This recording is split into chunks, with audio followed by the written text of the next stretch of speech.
आपसे कोई पूछे कि दुनिया का सबसे बड़ा पाप कौन सा है,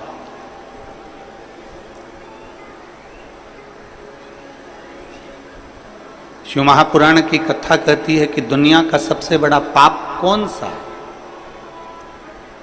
दुनिया का सबसे बड़ा पाप है अपने आप को कमजोर समझना। यह दुनिया का सबसे बड़ा पाप। आप यदि अपने आप को कमजोर समझ रहे हो कि मेरे से ये नहीं हो सकता, मैं नहीं कर सकता, मेरे बस का नहीं है, तो आप दुनिया के सबसे बड़ा पाप कर बैठे।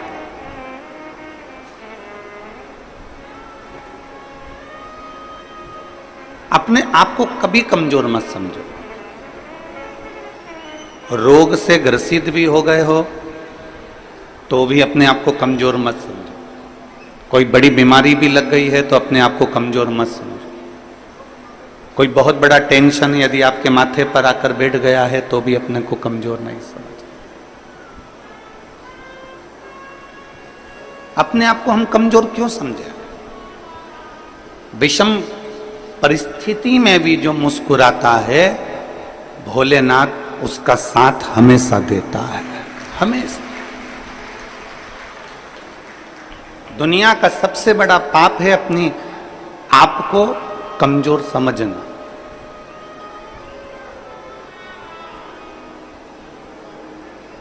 आप अपने आप को जिस दिन कमजोर समझना चालू कर लें तो समझ लेना कि आप पापी हो गए। हम अपने आप को कमजोर क्यों समझे? घर में कई बुजुर्ग माताएं ऐसी रहती हैं, कई बुजुर्ग पिता ऐसे रहते हैं, कई भाई मेरी जीजियां मेरे जीजा लोग ऐसे रहते हैं, कई बेटी बेटा ऐसे रहते हैं जो कहते हैं अब तो हमारा समय आ गया, अब हमारे बस का कुछ नहीं। मतलब अपने आप को तुम कमजोर समझ रहे हो।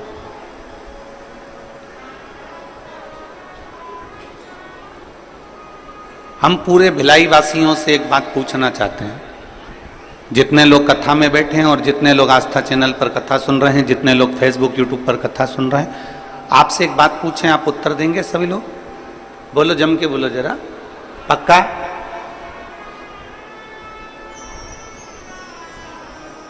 घर में आपको सुबेरे जल्दी उठना है,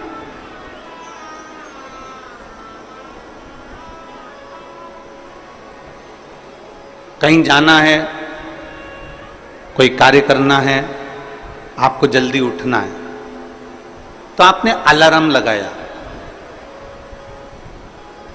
मान लो 4 बजे का लगाया या 5 बजे का लगाया या 3:30 बजे का लगाया।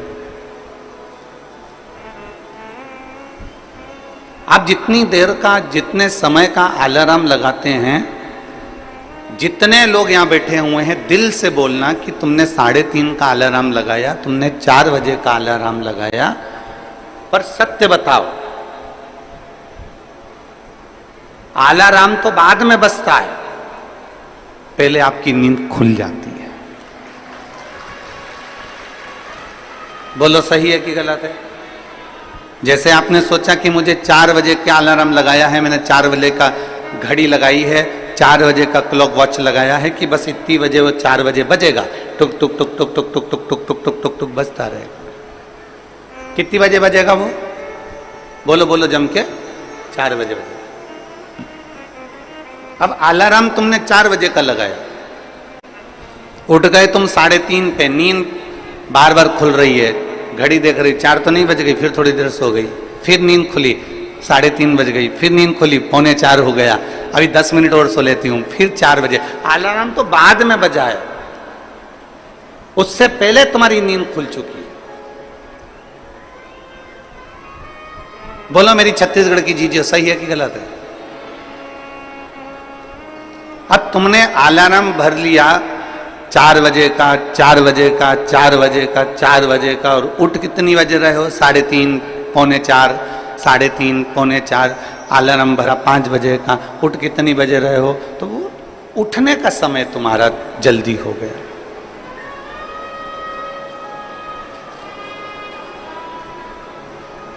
अलार्म तुमने 4 बजे का भरा है, अलार्म तुमने 5 बजे का भरा, परंतु तुम जल्दी उठ गए। अब जितनी मेरी बुजुर्ग माताएं बैठी हैं और जितने मेरे बुजुर्ग पिता बैठे हैं और जितने मेरे बहन बैठी हुई हैं, मेरी जीजियां बैठी हैं, मेरे जीजा बैठे हैं, मेरी माताएं बैठी हैं, मेरे भाई बैठे हैं, आप सबसे निवेदन है, आपने भी अपने दिल में एक अलार्म बनाकर रख लिया। कौन सा अलार्म?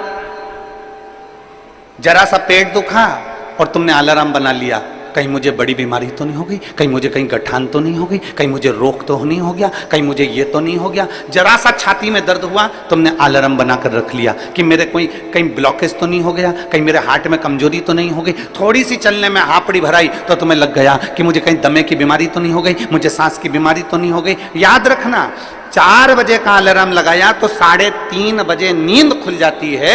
उसी तरह तुम जो दिन भर सोचते हो कि मेरे साथ ये तो नहीं हो गया, वो तो नहीं हो गया, वो तो नहीं हो गया, वो तो नहीं हो गया, तो वो चीज तुम्हारे सामने हो ही जाती है। इसलिए शास्त्र कहता है कि दुनिया का सबसे बड़ा पाप है अपने आप को कमजोर समझना। कभी कमजोर मत समझो, हमेशा अपने आप को बलवान समझो।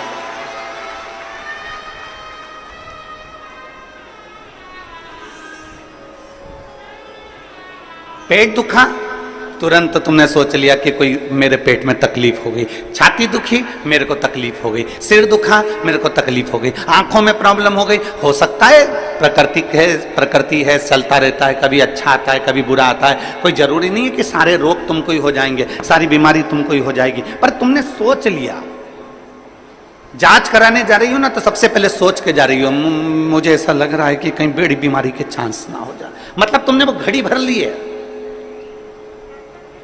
तुमने वो अलार्म भर लिया।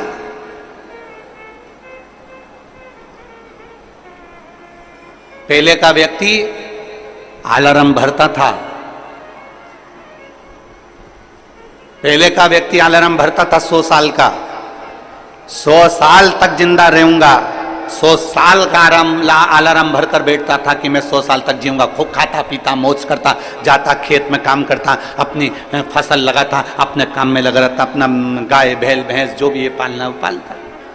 उसने अलार्म लगाया कि मैं 100 साल तक जीऊंगा, तो कम से कम वो 95 साल तक, 90 साल तक, 98 साल तक, 97 साल तक जीवित रहता था। आज का व्यक्ति 60 साल में अंदाजा लगा लेता है कि अब तो मेरे शरीर से नहीं बन रहा, अब तो मेरे को जाना है, तो मालूम पड़े 55 में ही अटैक आता है और निपट जाता है। तुमने अलार्म लगा लिया।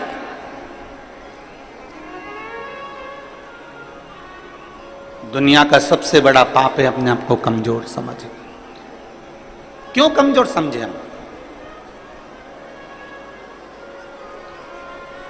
आप अपने आप को इतना प्रबल समझिए, आप अपने आप को इतना बोल्ड समझिए कि आपको लगे अगर छोटी मोटी बीमारी आ भी गई तो मैं निपट लूंगी, मैं निपट लूंगा।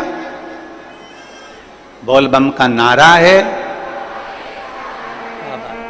आ गई अगर थोड़ी बहुत तकलीफ आई, थोड़ी बहुत अगर कष्ट आया तो है बाबा बेटा, मेहनत करेंगे, परिश्रम करेंगे, देखा जाएगा। और शंभु शरणे मांगू घड़ी रे घड़ी, दुख काटो दया करी ने दर्शन आपो। शंभु शरणे पड़ी मांगू घड़ी रे घड़ी, दुख काटो दया करीने दर्शन। आप कमजोर क्यों समझे? आप हिम्मत क्यों हारे?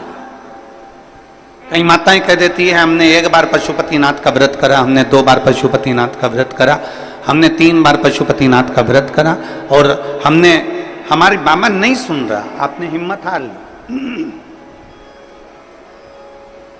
आप अपने आप को हिम्मत हार गए। एक पत्र है,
मेरा नाम अनीता साहू है, पति श्री संतोष कुमार साहू। डीले कम करो। रामनगर भिलाई की निवासी हूँ। कहीं बैठी हो तो हाथ हिला सकती हैं।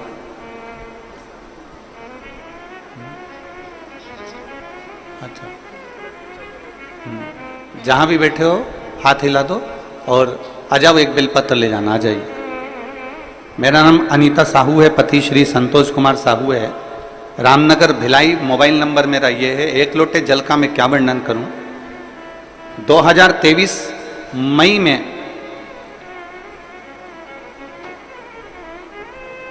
अचानक से स्वास्थ्य खराब हो गई। 10 दिन तक मैंने खाना नहीं खाया। सेक्टर नंबर 2 हॉस्पिटल में भर्ती थी। सोनोग्राफी MRI में पता चला कि लीवर में 9 mm का एक गठान और कैंसर हो गया। गठान होती ना गुरुजी तो दुख नहीं होता, पर साथ में कैंसर हो गया। उसके बाद मेरे पति ने सारे हॉस्पिटलों में जांच कराया तो मालूम पड़ा कि वो कैंसर की बीमारी है और ज्यादा ही तकलीफ है, ज्यादा समय के जीवित नहीं है। शिव जी पे मेरे पति ने जल चढ़ाना प्रारंभ करा। जल लाकर मुझे पिलाना चालू करा, बेलपत्र मुझे देना चालू करा। डॉक्टर का भी इलाज, जैसे आप कहते हो ना कि डॉक्टर शिव का रूप है, तो डॉक्टर का भी इलाज चलने दो, डॉक्टर का इलाज जरूर करो। हमने डॉक्टर का भी इलाज करा। डॉक्टर ने दवाइयां दे दी, पर डॉक्टर का कहना था कि इसका ऑपरेशन सफल हो ना हो वो पता नहीं है। अब करें तो करें क्या। डॉक्टर कहते हैं कि अब तो उस ईश्वर पर भरोसा। मेरे पति ने भी आपकी कथा पर भरोसा करा और मैंने भी आपकी कथा पर भरोसा करा। सीहोर गए, रुद्राक्ष लाए, उस रुद्राक्ष को तांबे के कलश में गलाते, उस पानी को शिव जी को चढ़ाकर पीना चालू करा। करते करते 1 महीना पूरा हो गया। 1 महीने के बाद जब हम डॉक्टर को दिखाने के लिए गए तो जो 9 mm की कैंसर की गांठ थी वो 5 mm की हो गई थी। गुरुदेव, जब 5 mm की गांठ हो गई तो डॉक्टर ने भी पूछा कि तुमको कौन सी दवाई लग रही है।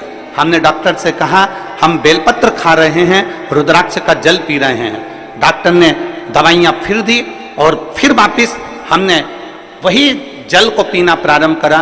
जो डॉक्टर कह रहे थे कि तुम्हारा कैंसर बड़ा विचित्र है लीवर पर, तो जब विचार करा तब वापिस उसको पीना चालू करा और बाबा की कृपा से आज सारी दवाइयां बंद है, केवल बेलपत्री और रुद्राक्ष का जल पीती हूं और डॉक्टर ने सब दवाइयां बंद कर दी। मेरा शरीर ठीक है और मेरा कैंसर समाप्त हो। मैं शिव को प्रणाम करती हूं। लाइन अच्छी लिखी आप और हम सब गुनगुनाते हैं। शंभु शरणे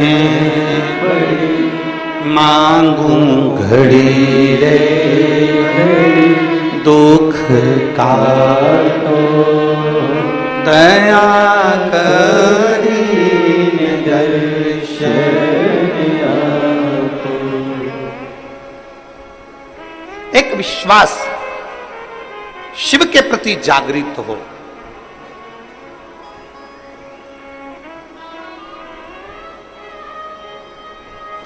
हम तो कहते हैं, जैसे ये कथा बोलबम सेवा एवं कल्याण समिति करा रही है,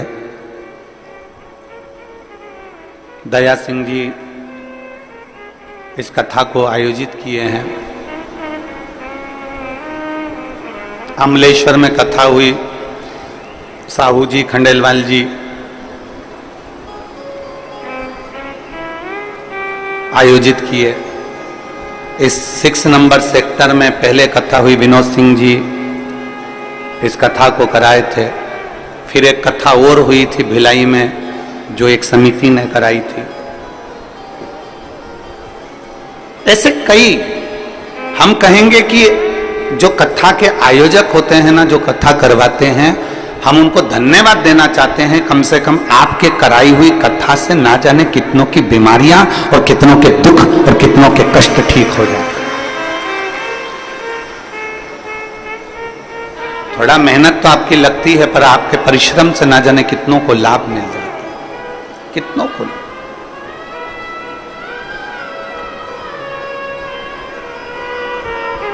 शिव तत्व की प्राप्ति है। शिव महापुराण की कथा, भगवान ओगड़दानी की कथा, भगवान शंकर की कथा। हिम्मत ना हारे। इस बहन ने एक बात लिखी कि मेरे पति और मैं शिव पर से भरोसा समाप्त नहीं करें, करेगा तो वही करेगा। शिव पर से हमने भरोसा समाप्त नहीं करा, करेगा तो वही करेगा। करेगा तो ओगड़दानी ही करेगा, करेगा तो मेरा देव अधिदेव महादेव ही करेगा। हमारा विश्वास, हमारा भरोसा हमने प्रबल रखा। और मैंने तेरे ही भरोसे बाबा, तेरे ही भरोसे हवा बिच उड़ती जावांगी बाबा, डोर हटो छड़ी नाम में कटी जावांगी। भोले मैं तेरी पतंग, शंभो मैं तेरी पतंग, हवा बिच उड़ती जावांगी बाबा, डोर हटो छड़ी नाम में कटी जावांगी। एक विश्वास अपने भीतर प्रकट करें।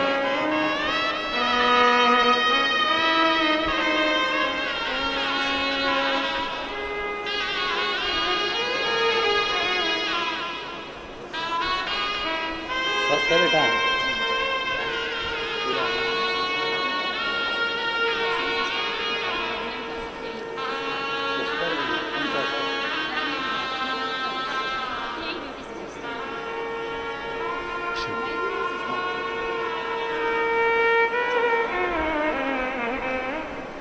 हॉस्पिटल में सिस्टर भी हैं, कह रही हैं कि बाबा ने मेरे को इतना अच्छा कर दिया कि अब मैं वापस हॉस्पिटल में काम करने लगी और मैं स्वस्थ हूं।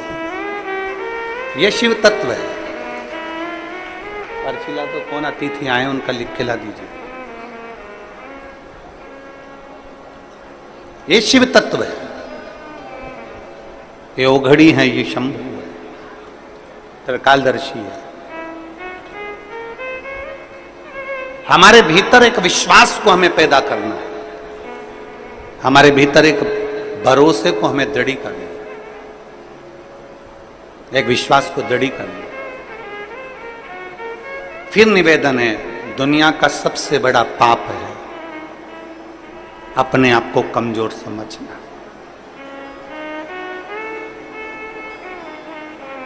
पार्वती मैया जब बाल्यावस्था की थी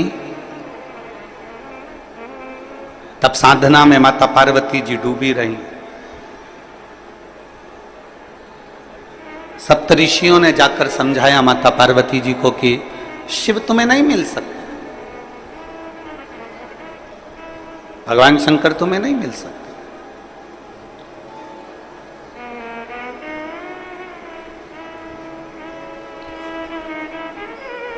बहुत परीक्षा ली गई माता पार्वती जी की, बहुत,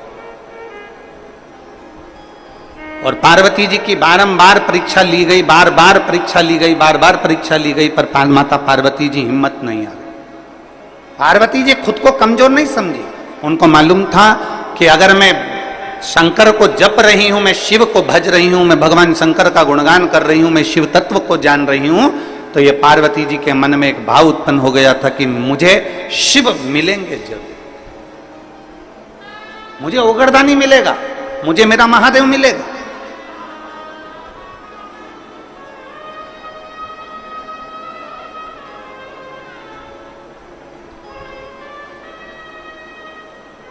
और ध्यान दें, शिव को पाने की ललकता आपके भीतर होना चाहिए।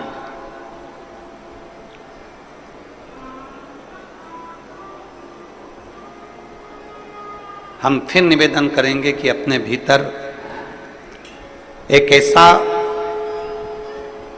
तत्व, अपने भीतर ऐसा समर्पण, अपने भीतर भगवान की अविरल भक्ति को अपने भीतर ऐसा समाहित कर लो कि एक ना एक दिन ऐसा आए कि मेरा शिव तुम्हारे सम्मुख में आकर खड़ा हो जाए और तुम्हारे को दर्शन देकर जाए। इतना अपने आप में बल उत्पन्न कर दो।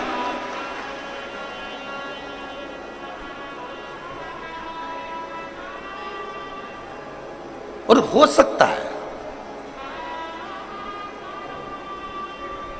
हम आपसे पूछें, अभी चीटा देखा है? चीटा बोलते हैं कि मकोड़ा बोलते हैं? यहां पे क्या बोलते हैं, चीटा की मकोड़ा? अरे जम के तो बोलो, चीटा ना। चीटा जब जन्म लेता है तो उसमें पंख रहते हैं क्या? जम के बोलो जरा। नहीं रहते। चीटा जब जन्म लेता है तो उसमें पंख नहीं रहते, पर चीटा अपने कर्म में लगा रहता है, अपने कार्य में लगा रहता है और कर्म करता रहता है, कार्य करता रहता है, करता रहता है, करता रहता है, करता रहता है, करता रहता है। धीरे धीरे धीरे धीरे चीटे में पंख आ जाते हैं। देखे आप लोगों ने चीटे में पंख? चीटा जन्म लेता है जब उसमें पंख नहीं होते हैं, चीटे में पंख नहीं रहते हैं, पर चीटा अपना कर्म करता रहता है, कर्म करता रहता है, तो चीटे में पंख आ जाते हैं, चीटे में पंख उत्पन्न हो जाते हैं और वो चीटा भी उड़ने लगता है। जरा विचार करना, चीटा अपना कर्म करता रहता है तो एक दिन परमात्मा उसको भी पंख लगा देता है, और यदि आप अपने कर्म के प्रति जागरूक हो जाएंगे तो वो परमात्मा आपको भी पंख लगाकर आगे बढ़ा देगा, आपको अपनी मंजिल तक पहुंचा देगा।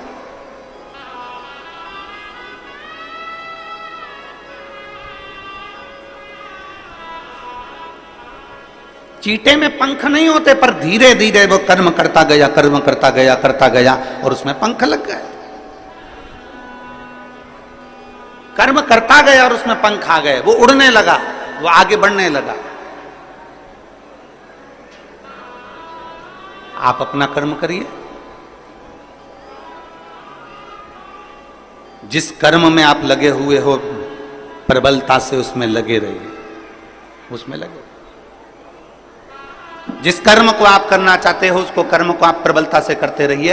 एक दिन मेरा परमात्मा भी आपको उड़ान देगा, एक दिन मेरा परमात्मा, मेरा भोलेनाथ भी आपको उन्नति की सीढ़ी पर चढ़ा देगा। आप कर्म के प्रति जागरूक तो रहो।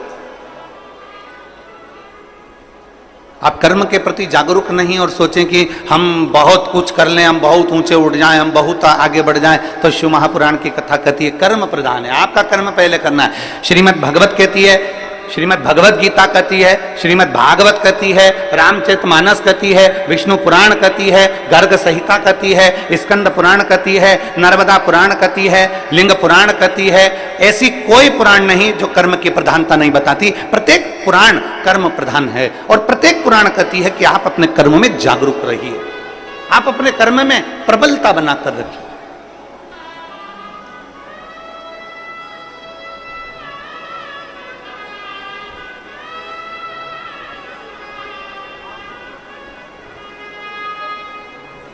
हमारे बीच में माननीय पवन साय जी, भाजपा प्रदेश संगठन मंत्री छत्तीसगढ़ शासन से, एवं माननीय नंदन जैन जी, भाजपा प्रदेश कोषाध्यक्ष छत्तीसगढ़ शासन से आए हैं। आप दोनों पधारें, व्यासपीठ का पूजन करने के लिए पधारिए। एक बार इनके लिए जोरदार ताली बजाकर स्वागत वंदन।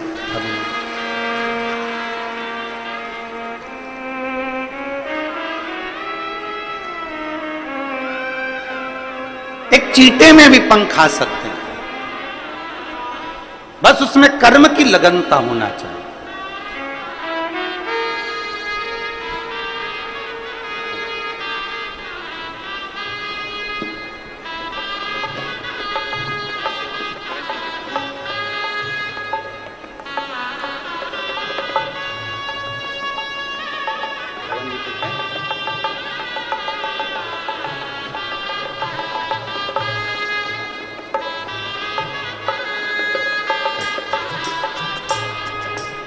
एक अपनी कर्म की लगनता प्रबल होना चाहिए।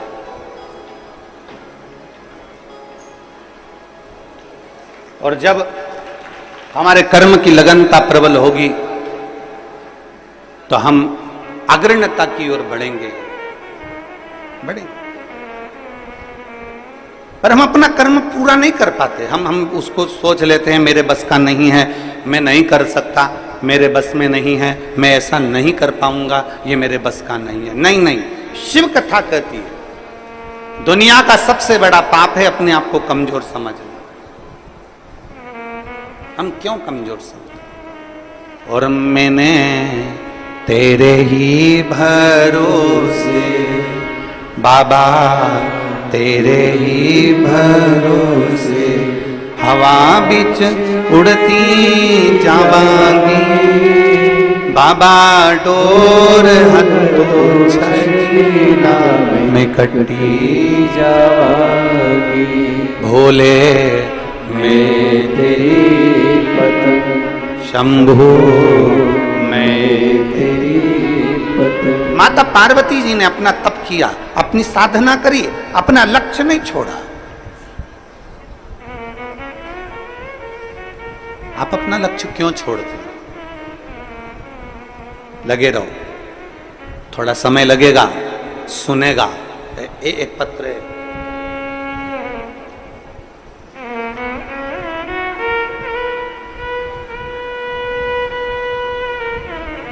मैं राजकुमारी यादव, पति श्री शांतिलाल यादव, पोरिया कला, पुरानी बस्ती, वार्ड नंबर 54, दुर्ग की निवासी हूं। आप ही हैं? श्री शिवाय नमस्तुभ्यं। एक लोटे जल का मैं क्या वर्णन करूं? आ जाओ, बेलपत्र लेकर चले गए।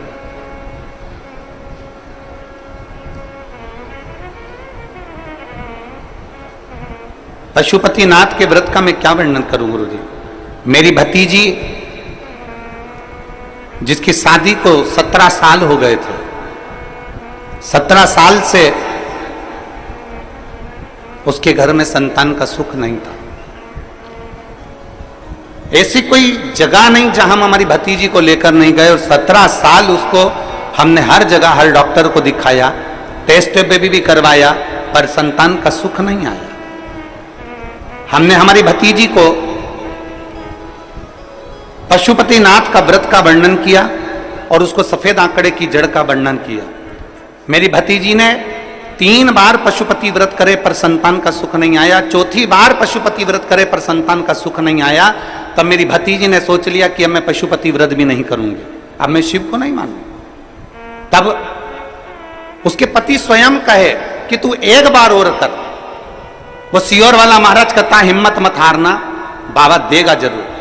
5वीं बार पशुपति व्रत करा और बाबा की कृपा ऐसी हुई कि बाबा की कृपा से 15/7/2024 को मेरी भतीजी के यहाँ 17 साल के बाद संतान की प्राप्ति, जिसका फोटो में लगा रही हूं। फोटो को आप लोग LED पर देख सकते हैं। 17 साल बाद मेरे भतीजी के यहाँ संतान की प्राप्ति। अर्थात वही कथा जो अभी चल रही है कि दुनिया का सबसे बड़ा पाप अगर कुछ है तो अपने आप को कमजोर समझ। हम हिम्मत क्यों हारे?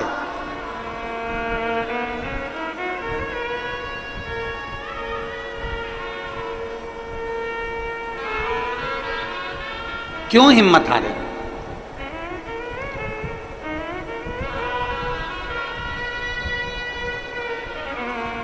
आप लोग पशुपतिनाथ का व्रत करते हो? कौन कौन ने करा? जरा हाथ उठाओ तो। आ जाइए, आ जाइए, आ जाओ, आ जाओ, जल्दी आओ, जल्दी आओ, जल्दी आ जाओ।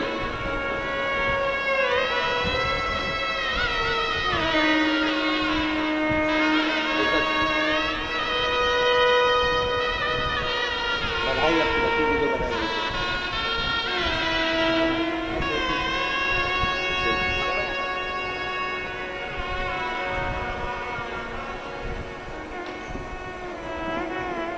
कितने लोगों ने पशुपति व्रत किया? बहुत बढ़िया, रख लो, रख लो।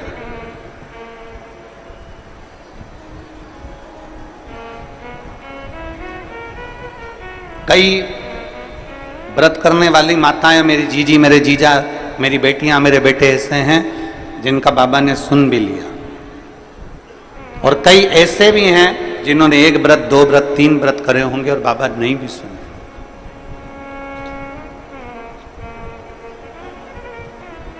पर निवेदन है, थोड़ा रुकना, नहीं सुन रहा ना बाबा, थोड़ा रुकना, 2-3 महीना रुकना, 2 महीना रुकना, 1.5 महीना रुकना, 15 दिन रुकना, फिर एक बार विश्वास के साथ,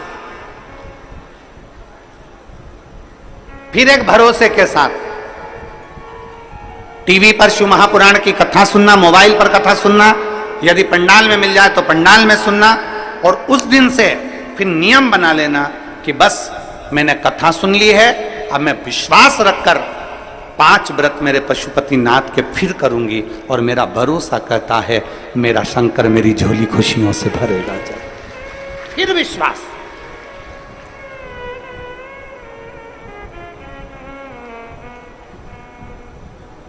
कल हम जब मिल रहे थे, दया सिंह जी कल जब सबसे मिला रहे थे, तो वहां पर एक पत्र एक बेटी ने दिया, एक पत्र। उस पत्र को तो हम यहां लेकर नहीं आए, कक्ष में होगा। उस पत्र में एक बेटी ने लिखा कि हम जिस गांव में रहते हैं,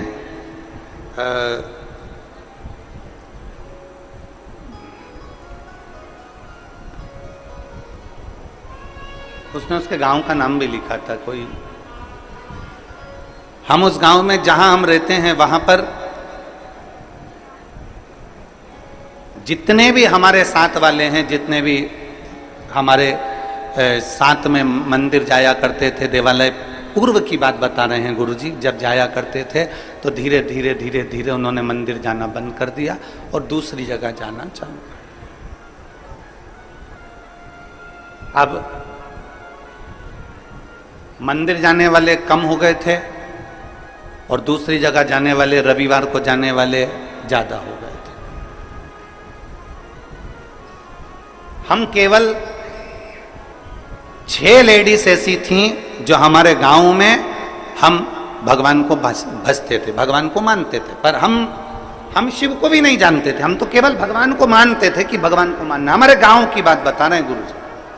बाकी के सब यहां वहां जाने लगे और धीरे धीरे धीरे धीरे उन्होंने मंदिर जाना छोड़ दिया। और ऐसा नहीं गुरु जी कि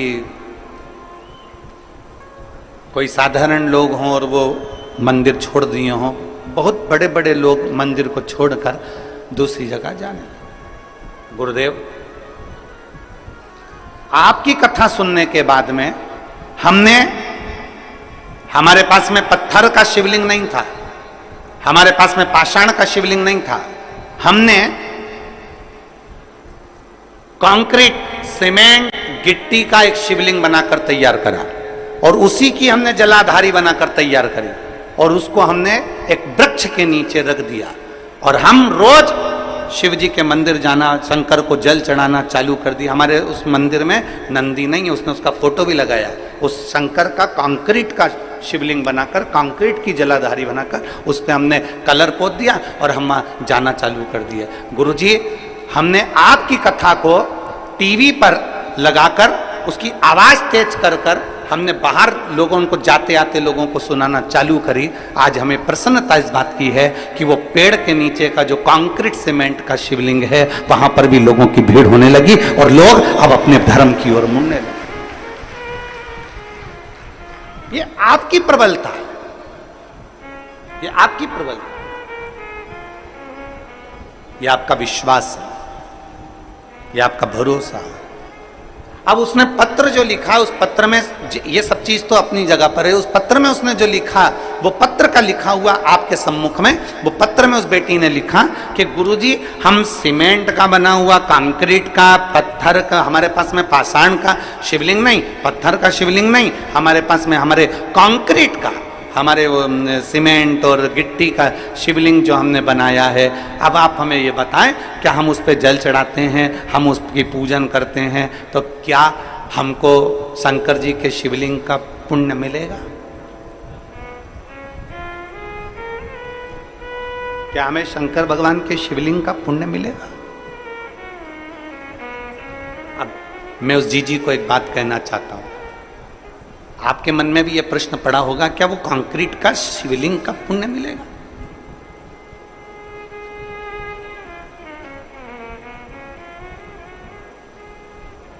पहले तो मैं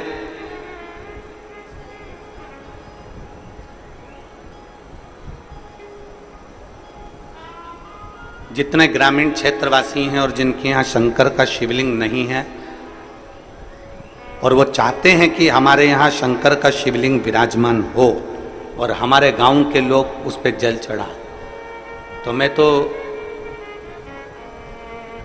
ये जितनी समितियां यहाँ पहले कथा करवा चुकी हैं, चाहे वो दया सिंह जी हैं, आपको भी कहूँगा, और पीछे के जितनी समितियां पूर्व की भी हुई हैं और आसपास अमलेश्वर और हमारे क्षेत्र में जहाँ जहाँ हमने कथा करी है, एक ऐसा छत्तीसगढ़ में एक ऐसा स्थान नियुक्त किया जाए कि अगर किसी ग्रामीण में भी अगर शिवलिंग की जरूरत हो तो ओमकारेश्वर से या ममलेश्वर से या नर्मदा के तट से एक कंकर का भले छोटा सा शिवलिंग लाकर दिया जाए, जिससे वो गांव में पूजन होने लगे और उस गांव के आनंद। हम दया सिंह जी आपको भी कहेंगे, ये आने वाले समय में इस चीज की व्यवस्था होना चाहिए और जितने प्रयास बनेगा हमसे भी, इस शरीर के द्वारा जितना प्रयास बनेगा, जितने शिवलिंग हम भेज सकते हैं उतने शिवलिंग भी हम भेज देंगे। बहुत प्रयास करेंगे जिससे गांव गांव में आज लोग जो धर्मांतरण हो रहा है, गांव गांव में लोग इधर उधर भटक रहे हैं और इधर उधर जा रहे हैं, वो सब बचकर भगवान शंकर की शरण में जाना प्रारंभ करें। ऐसा प्रयास किया, साधुता बहुत बहुत। अब प्रश्न यहां अड़ गया कि वो सीमेंट का, वो कंक्रीट का शिवलिंग पर हम जल चढ़ाएंगे, वो कंक्रीट के शिवलिंग पर हम जल चढ़ाते हैं, वो कंक्रीट के उस सीमेंट के शिवलिंग पर हम जल चढ़ाते हैं, तो क्या हमें वो पुण्य मिल सकता है? तो मेरा उस जी से निवेदन है, एक बहुत सुंदर कथा हमारी शिव महापुराण में आती है, एक बहुत सुंदर कथा हमारे यहाँ हमें सुनने को मिलती है, आप उस कथा का स्मरण करिएगा। भानु नाम का एक छोटा सा बच्चा था, बहुत छोटा सा बच्चा, भानु नाम था। पिता थे नहीं, मां अकेली, पिता नहीं है, अकेली मां है और वेधव्य मां अकेली। भानु का पालन पोषण कर रही है, खूब अच्छे से उसको रख रही है, खूब अच्छे से उसको खिला रही पिला रही, जितना बन सकता है उससे सेवा करती। सुंदर दृष्टांत है। वो बेटी अगर यहां बैठकर कथा सुन रही हो या टीवी पर कथा सुन रही हो कि कंक्रीट के शिवलिंग को हमने बना दिया और पूरा गांव वहां जाना चालू कर दिया, तो क्या उसका पुण्य मिलेगा कि नहीं मिलेगा? हमको हमारे खाते में पुण्य जाएगा कि नहीं जाएगा? वो बात मूल है।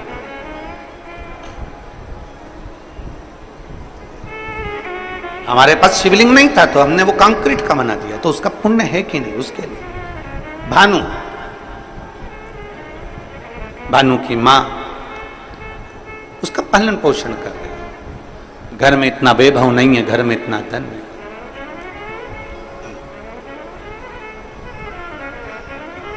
एक बात आज फिर कहते हैं, तुम्हारे घर में धन की कमी होगी ना, चल जाएगी। धन की कमी होगी तो बच्चा बचपन में रोएगा, धन की कमी होगी तो बच्चा खिलौने के लिए रोएगा, धन की कमी होगी तो बच्चा कपड़े के लिए रोएगा, धन की कमी होगी तो बच्चा गाड़ी के लिए रोएगा। अगर तुम्हारे घर में धन की कमी है ना, चलेगा, पर तुम्हारे घर में संस्कारों की कमी नहीं होना चाहिए, नहीं तो जिंदगी भर रोना पड़ेगा।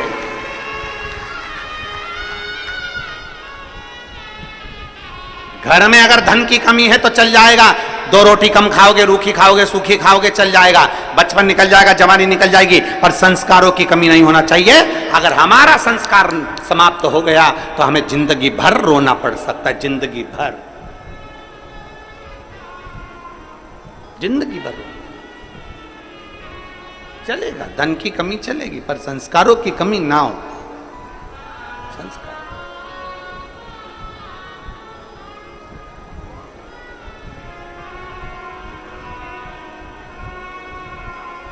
और जितना बन सकता है अपने संस्कारों में कोई कमी ना है। भानु की मां भले धन में कमी थी पर संस्कारों में कमी नहीं रखी भानु की। एक दिन भानु ने अपनी मां से पूछा, मां सबके घर में खूब सारा सी ठाठ है पर हमारे घर में कुछ नहीं है। मां के मुख से निकल गया, जिस दिन महादेव चाहेगा उस दिन ठाठ भी दे देगा। जिस दिन महादेव चाहेगा उस दिन ठाठ दे देगा। 5 वर्ष का भानु जहां भी खेलने बैठता है, जहां भी खेलता है, खेलते खेलते मिट्टी को उठाकर, धूल को उठाकर, जो जमीन पर खेलता है तो वहां की मिट्टी को ऐसा इकट्ठा करता है, शिवलिंग बनाता है, जलाधारी बनाता है। पेड़ पत्तियां तोड़ता है वृक्षों से, उसके ऊपर चढ़ा देता है। थोड़ी देर बाद भानु उसको मिटा देता है। फिर कहीं खेलता है, मिट्टी में गया, मिट्टी का शिवलिंग बना लेता है। पत्तियां तोड़ता है, शिवजी पे चढ़ा देता है, उसको मिटा देता है। 4 छोटी छोटी डंडियां लाकर खड़ी करता है, उस पे झोपड़ी बनाता है, उसके अंदर एक मिट्टी का शिवलिंग बना लेता है, उस पे पत्तियां लाता है, तोड़कर चढ़ा देता है। ये केवल भानु की कथा नहीं, ये आपकी और हमारी भी कथा है। बचपन में कई बेटियां, बचपन में कई बेटे, बचपन में छोटे छोटे लड़के, सोमवार आता है, मंगलवार आता है, बुधवार आता है, गुरुवार आता है, ऐसे कई दिन, कोई शिवरात्रि, कोई सावन का महीना आता है, छोटे छोटे बच्चे डंडियां लाते हैं तोड़कर, छोटी छोटी डंडियां तैयार कर कर उस पर छप्पर डालकर उसमें मिट्टी का शिवलिंग बना लेते हैं, उसका श्रृंगार कर देते हैं, उसके ऊपर पत्ता पत्ती लाकर चढ़ा देते हैं। कई लोग हंसते हैं, बताओ कैसा मूर्ख है, कैसे इसमें अकल नहीं है, छोटा सा बच्चा है, इसने ऐसा कर लिया। घर के अंदर वो भगवान की पूजन करता है, छोटा सा बच्चा।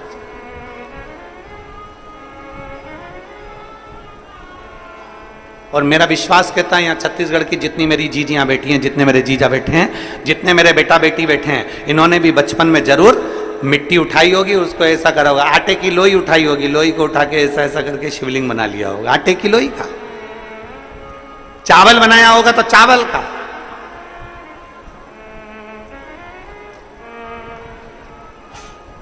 बोलो बोलो, सही है कि गलत है?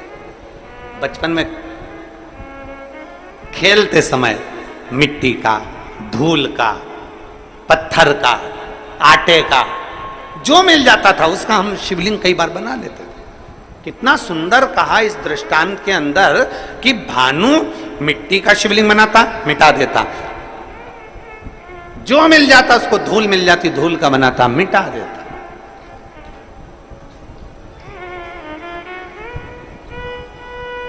शिव महापुराण की कथा कहती है, भूल वश भी, भूल से भी, भूल से। कितना सुंदर कहा। कई बार बादल देखते हैं ना, बादल, कई बार बादल देखते हैं तो बादल में भी शिवलिंग का दर्शन होता है। कई बार वहां शिवलिंग आया नहीं है, वहां शिवलिंग आया नहीं है, पर बादल देख रहे हो और दूसरे भी देख रहे हैं, उनको नहीं दिख रहा है, पर आपको बादल में ऐसा लग रहा है कि ये जलाधारी है, ये शिवलिंग है, ये सामने नंदी है, ये शंकर है, ये पार्वती है। बादल में भी आपको शिवलिंग का दर्शन हो रहा है। कई बार पानी में, कई बार शिवलिंग में, कई बार वृक्ष में, कई बार बेलपत्री की पत्ती में भी शंकर के शिवलिंग का दर्शन हो जाता है। कई बार फूल में शिवलिंग का दर्शन हो जाता है। क्यों, किस लिए, किस भाव से? तो हमारे यहां दृष्टांत सागर कहता है, अगर तुम्हारी नेत्रों से तुम्हें बादल में, जल में, थल में, पाषाण में, मिट्टी में, धूल में भी अगर भूल से भी तुमने शिवलिंग का निर्माण करा है या दर्शन करा है, तो तुम्हें तुम्हारे खाते में एक शिवलिंग के निर्माण का पुण्य तुम्हारे खाते में जुड़ जाता है और उसका फल तुम्हें मृत्यु के पहले प्राप्त जरूर होता है। वो मिलता जरूर है। अब बादल में शिवलिंग बना, बादल में धुएं से, भाप से शिवलिंग का दर्शन हुआ, तो यहां शिवलिंग बना नहीं है, ये आपकी दृष्टि में, आपके मन में शिवलिंग समाया था, तो आपने उसको शिवलिंग बनाया। वो देख ऐसा लग रहा है, ऐसा लग रहा है ना कि सामने जलाधारी है, ऐसा लग रहा है ना सामने शिवलिंग है, ऐसा लग रहा है ना कि सामने शंकर है। मतलब तुमने अपने दिल से बादल में भी शिवलिंग बनाया है, मतलब एक शिवलिंग बनाने का पुण्य तेरे खाते में जा चुका है। तुमने बेलपत्र में दर्शन करा, देखो ऐसा लग रहा है ना, ये जलाधारी है, ये शिव है, ऐसा लग रहा है ना, मतलब तुमने बेलपत्र में भी शिवलिंग बनाया है, एक शिवलिंग का पुण्य तुम्हारे खाते में चला गया। केवल एक मिट्टी का बनाया, पाषाण का बनाया या कोई चीज का बनाया, ये हमारे खाते में पहुंच गया। एक शिवलिंग भले तुमने दिल से, मन से, भाव से बनाया, पर पहुंच गया।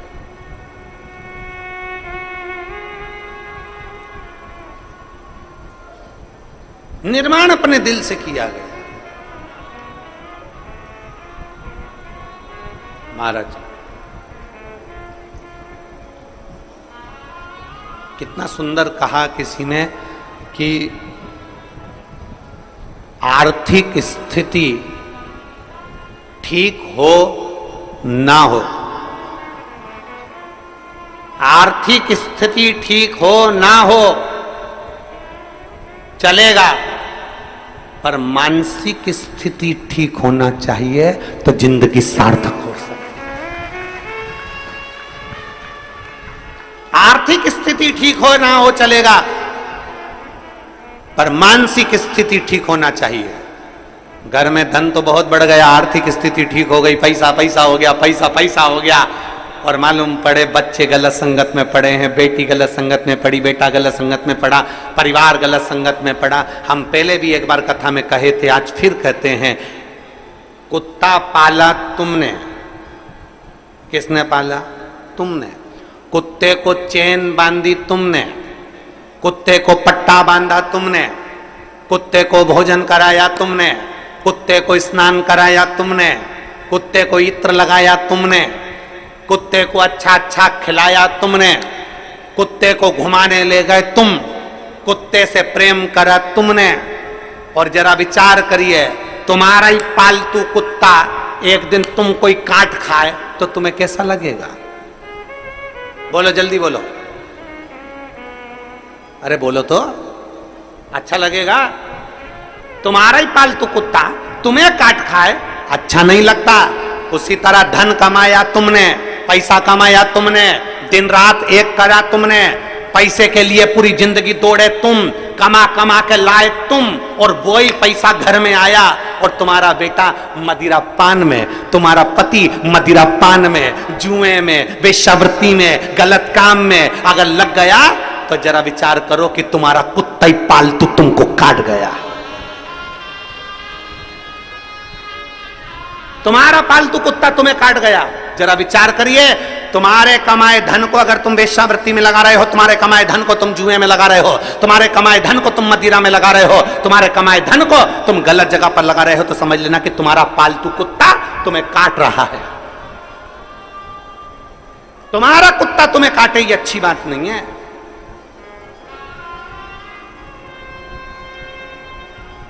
अपन ने कमाया, काय के लिए कमाया था? ईश्वर राम की जिंदगी के लिए, सुख के लिए, खुशी के लिए। आर्थिक स्थिति ठीक है कि नहीं हमें उससे मतलब नहीं, पर मानसिक स्थिति ठीक होना चाहिए। घर में धन बहुत है, खूब पैसा है, एक भाई उधर एक भाई इधर, घर में खूब पैसा है, जेठानी एक दूसरे से बात ही नहीं कर रही, देवरानी बोल ही नहीं रही, ननंद आती तो मुंह फूला रहता, नंदोई आते तो आंस लेकर आते कि कहीं मिल जाएगा। आर्थिक स्थिति तो ठीक है, पर मानसिक स्थिति ठीक नहीं है।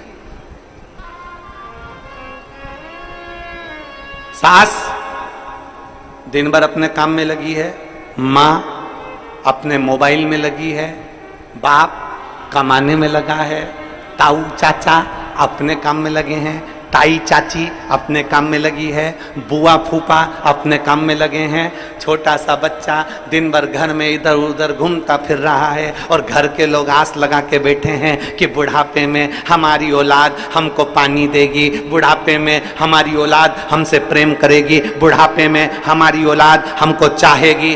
बचपन में तुम अपना मोबाइल नहीं छोड़ रहे, सास अपना काम नहीं छोड़ रही, चाचा चाची अपना काम नहीं छोड़ रहे। जब तुम बच्चे को बचपन में प्रेम नहीं दे पा रहे तो बुढ़ापे में बच्चा तुमको भी प्रेम नहीं दे सकता, ये निश्चित है।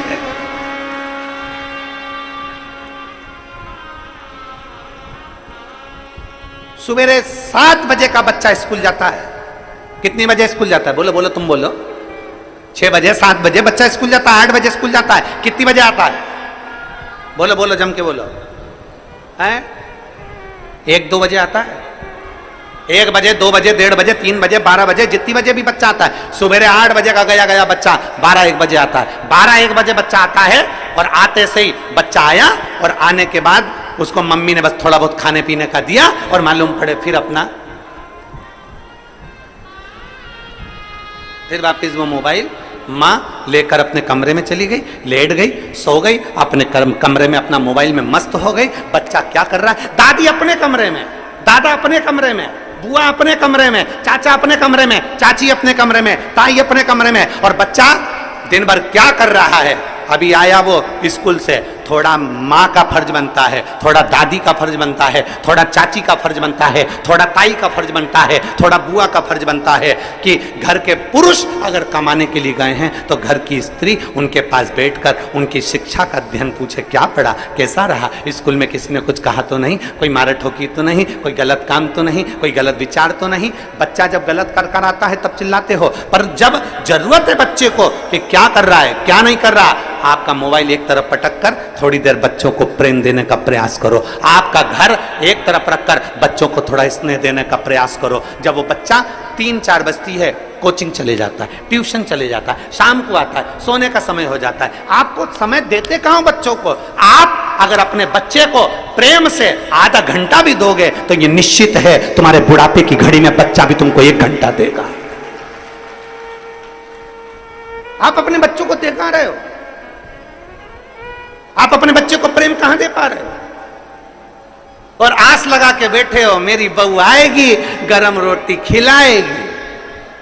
अरे ओ भिलाई वाली, आज की बहू आएगी, पति को होटल ले जाएगी, खुद खाएगी और तेरे को ठेंगा दिखाएगी। आस मत रखिए।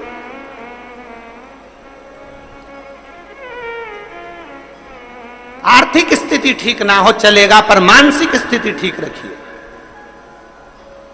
धन नहीं है ना तो भी संतुष्ट रहो, और धन है तो भी संतुष्ट रहो।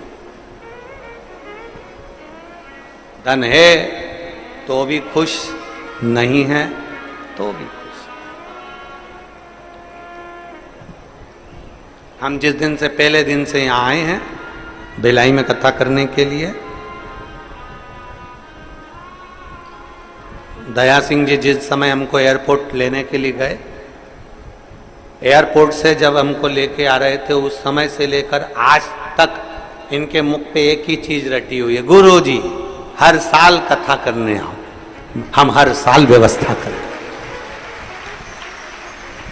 ऐसा एक दिन नहीं गया है कि इन्होंने, इस व्यक्ति ने एक बार भी अगर छोड़ दिया हो, ऐसा कोई दिन नहीं गया। रोज एक ही बात, गुरुजी सावन का महीना या कोई भी महीना आप दे दिया करो, साल में एक बार हमारे भिलाई वासियों को शिव महापुराण की कथा सुनने को मिल जाए। बस ऐसे प्रयास साधुत आया, ऐसा प्रयास।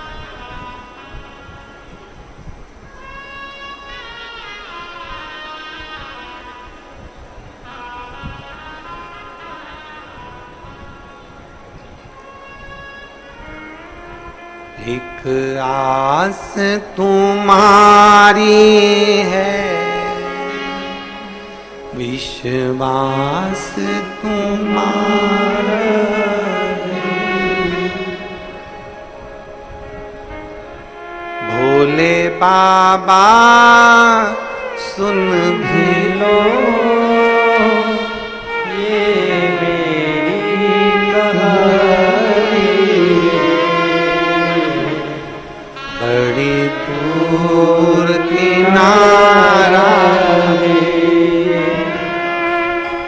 कश्ती भी पुरानी है, बड़ी दूर किनारा है,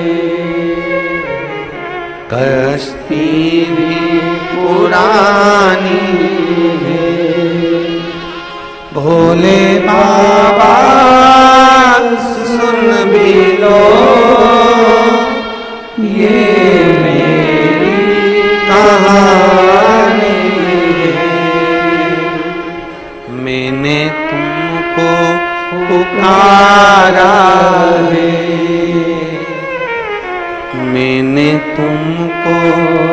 पुकारा है। भोले बाबा सुन भी लो ये मेरी कहानी है। बड़ी दूर किनारा है कश्ती भी पुरानी है। मेरे बाबा सुन भी लो ये मेरी कहानी है। आर्थिक स्थिति कैसी भी हो पर मानसिक स्थिति कमजोर नहीं करना। मानसिक स्थिति कमजोर, समझ में आ रहा है मेरी जीजियों, बेटियों, बेटाओं, मेरे जीजाओं, मेरी माताओं, मेरे भाई, घर में थोड़ा धन की कमी होना चलेगा पर मन की कमी नहीं होना चाहिए। मानसिक स्थिति कमजोर नहीं होना चाहिए। साईं इतना दीजिए जामे कुटुम मैं भी भूखा ना रहूं। द्वार पर जो आए वो भूखा। क्या मांगा हमने भगवान से? इतनी कृपा करना कि दरवाजे पर कोई आए तो भूखा ना जाए।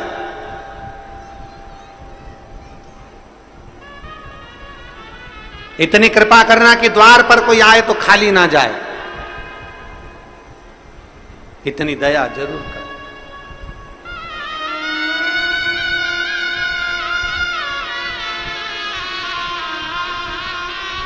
हमारे बीच में श्री तोषेंद्र साई जी माननीय मुख्यमंत्री, जिस नारी के बच्चादानी के अंदर अगर गर्भ में गांठ हो गई है या बच्चादानी के अंतर्गत कोई भी परेशानी उसके जीवन में आ गई है कि डॉक्टर बोल रहा है कि आपकी ये ऑपरेशन कराना ही पड़ेगा, तो हम इस निवेदन को जरूर करना चाहेंगे कि प्रयास करिएगा।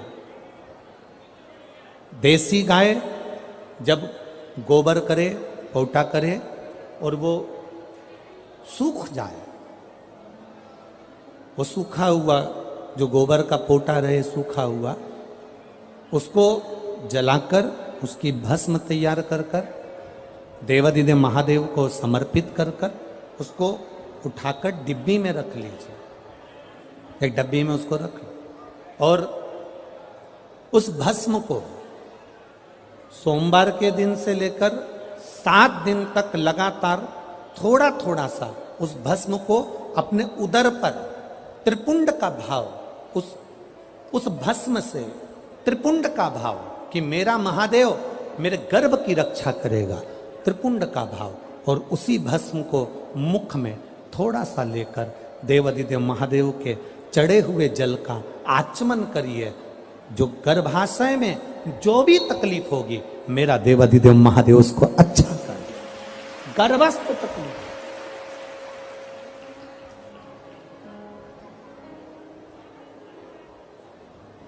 तेरी कृपा बिना न हिले एक भी अणु लेते श्वास तेरी कृपा से तनो तनो। हे गंगाधर मुक्ति द्वार ओमकार तू, भोले ओमकार तू। आयो शरण तिहार शंभो तार तार तू। गर्भस्थ, गर्भ में अगर आपके गर्भाशय में अगर कोई तकलीफ है तो वो गाय के गोबर की, देसी गाय के गोबर की भस्म हमारे जीवन को सुख दे देती। और भी अच्छे से समझे, मान लो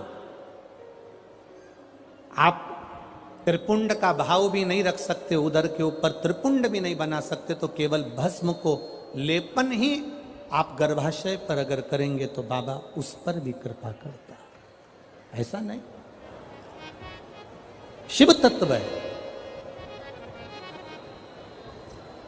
सारी समस्या का हल एक लोटा जल।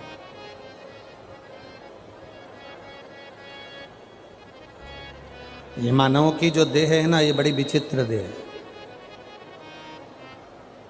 बचपन में होमवर्क लेते हो, होमवर्क करते हो, जवानी आती है तो होम लोन लेते हो, और बुढ़ापा आता है तो अलोम और विलोम करते हो। ये एक अवस्था है हमारी, ये हमारा जीवन की एक श्रृंखला है कि हमें करना है, हम करते। शिव तत्व कह रहा है, भगवान शंकर का पावन चरित्र कह रहा है। एकांबरेश्वर महादेव कांचीपुरम में, तमिलनाडु में, भारत की भूमि पर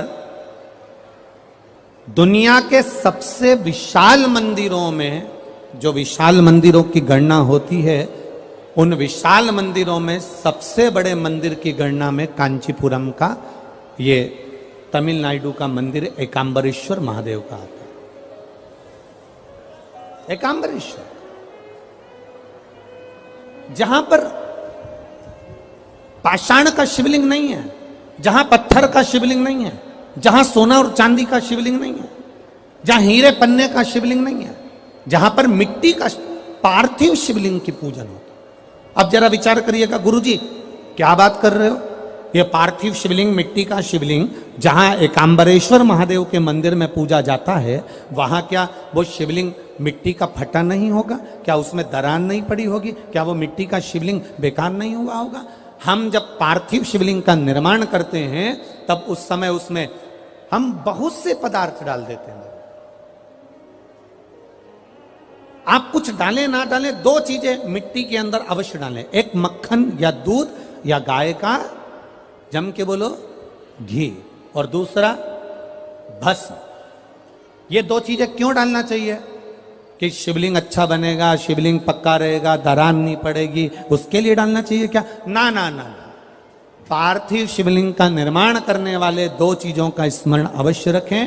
पहला, मिट्टी के अंदर जब हम मक्खन, दूध या गाय का घी डालकर शिवलिंग का निर्माण करते हैं, जिसके घर में वंश नहीं बढ़ता, 20 साल, 25 साल, 15 साल, 12 साल हो गए हों, और जिसके घर में बच्चा ना हुआ हो, हम उनसे भी निवेदन करेंगे कि प्रत्येक प्रदोष, प्रत्येक शिवरात्रि, हर महीने प्रदोष आती है, हर महीने शिवरात्रि आती है, प्रत्येक शिवरात्रि, प्रत्येक प्रदोष को आप मिट्टी के अंदर मक्खन या गाय का दूध या गाय का घी, देसी गाय का मिलाकर शिवलिंग बनाकर उसकी पूजन करना प्रारंभ करें। 1 साल पूरा नहीं होगा, भले 20 साल हो गए होंगे, पर आपका गर्भ जरूर ठहरेगा, ये निश्चित। भले 20 साल हो गए, 22 साल हो गए, 25 साल हो गए, डॉक्टर ने मना कर दिया नहीं होगा, फिर भी आप बाबा पर भरोसा, बोल बम का नारा है, बाबा है। आप विश्वास के साथ शिव की आराधना करिए। गाय, देसी गौ माता का दूध, मक्खन, घी, ये हमारे मिट्टी के अंदर मिलाकर जब हम शिवलिंग का निर्माण करते हैं तो हमारा वंश बढ़ता। दूसरा, भस्म। दूसरी चीज क्या है? जम के बोलो जरा, पीछे वाले भी, और जितने आसपास के जितने 5 पंडालों में जो बैठे हैं, जो अलग से पंडाल लगाए गए हैं, उनमें भी जो भरे बैठे हैं, इधर के पंडालों में पीछे वाले, और जितने लोग रोड पर बैठे हैं, जितनी दुकानों के अंदर बैठे हैं, वो भी जरा सावधानी से सुनना। ये पार्थेश्वर शिवलिंग कथा आपको बाद में नहीं मिल पाएगी, बड़े ध्यान से सुनना। ये अपनी जिंदगी बनाने के लिए माँ पीताम्बरा ने अपने धाम में करवाई है, अपने जीवन को कृतार्थ करने। कार्यकर्ता कितनी भी बात करें, पड़ोसी कितना भी बोलता रहे, उसका कोई जवाब मत दो। आप कथा सुनने आए हो, बड़ी मेहनत से धूप में चलकर आए हो, 500 रुपए खर्च कर कर यहां पहुंचे हो, दिल से सुनना तो बाबा दिल से तुम्हारी झोली भर कर भेजेगा। समय बर्बाद मत करना बिल्कुल भी, और जिसको समय बर्बाद करना है वो चुपचाप से उठकर यहां से पंडाल से बाहर जाकर अपनी गाड़ी उठाकर जा सकता। बड़ी मुश्किल से कथा मिलती है, और दतिया वालों के तो भाग्य में आदरणीय गृह मंत्री जी ने करा ली, तो बाबा की कृपा से ये इतना बड़ा कुंभ भरा गया, यही बाबा की कृपा। दिल से सुन लो उसको। पहले नंबर पर है मिट्टी में मिलाया गया मक्खन, घी या दूध। दूसरे नंबर पर है, जम के बोलो जल्दी से, भस्म। ये दूसरे नंबर पर भस्म का प्रयोग। शिवलिंग का जब निर्माण करे, पार्थिव शिवलिंग जब बनाए, मिट्टी में थोड़ी सी भस्म जरूर मिलाए। भस्म किस चीज के लिए होती है? भस्म किसके लिए धारण कराई जाती है? तो महाराज, शिव महापुराण की कथा कहती है, जब शरीर में कोई बड़ी बीमारी आने वाली होती है, आप एक साधारण सा प्रयोग कर कर देखिएगा अपने जीवन में। एक साधारण सा प्रयोग, जब आपको लगे कि डॉक्टर ने बोला है कि कोई बड़ी बीमारी का चांस बन रहा है, कोई बड़ी बीमारी होने वाली है, आप थोड़े दिन तक देवाधिदेव महादेव का ये शिवलिंग, ये जलाधारी, ये जहां से जल बहता है, गणेश जी का स्थान, कार्तिकेय जी का स्थान, बीच में एक मोटी सी लाइन अशोक सुंदरी, शिवलिंग जो शिवलिंग रखा है, जो जलाधारी है वो मां पार्वती जी का हस्तकमल, ऊपर से एक एक बूंद जो पानी गिर रहा है, जिस कमंडल में से, जिस जलाधारी में से जल गिर रहा है, वहां शंकर भगवान की 5 बेटियां, जया, विषहरा, शामली बारी, दौतली और देव, ये भगवान शिव की 5 बेटी।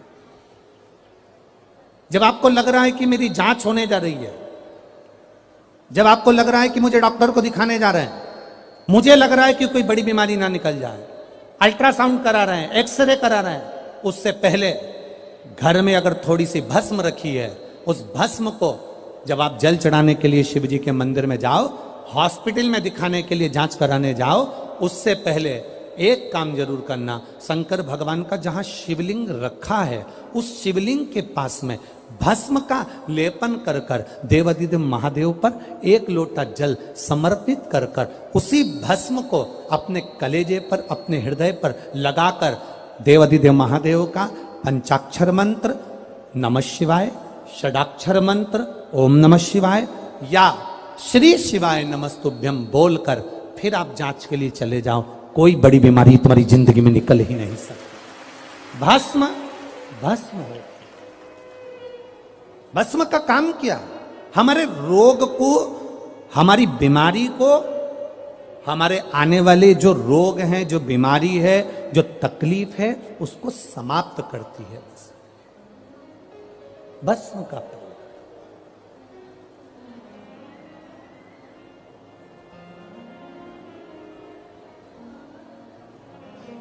शिवलिंग का निर्माण कर रहे हो, पार्थिव शिवलिंग का, उसमें थोड़ी सी भस्म हमारी बीमारी को हर लेती है, थोड़ी सी भस्म हमारी तकलीफ को हर लेती है। भस्म का प्रयोग।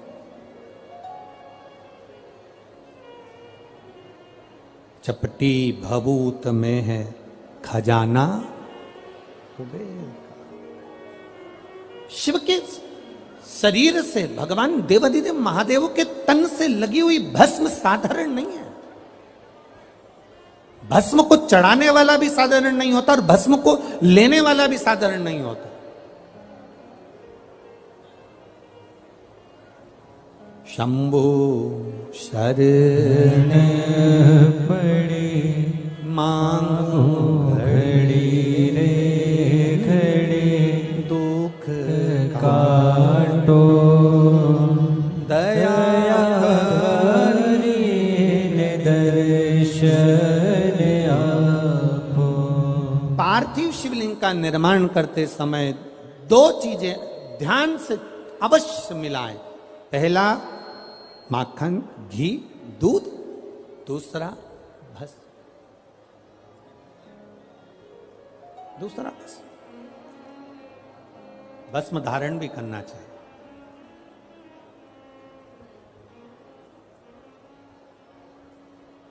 आज हम सुबह जब 10 बजे सबसे मिल रहे थे तो एक भाई ने, अब वो कौन था हमें नहीं मालूम, उसने हमसे जाते जाते एक प्रश्न किया, गुरुजी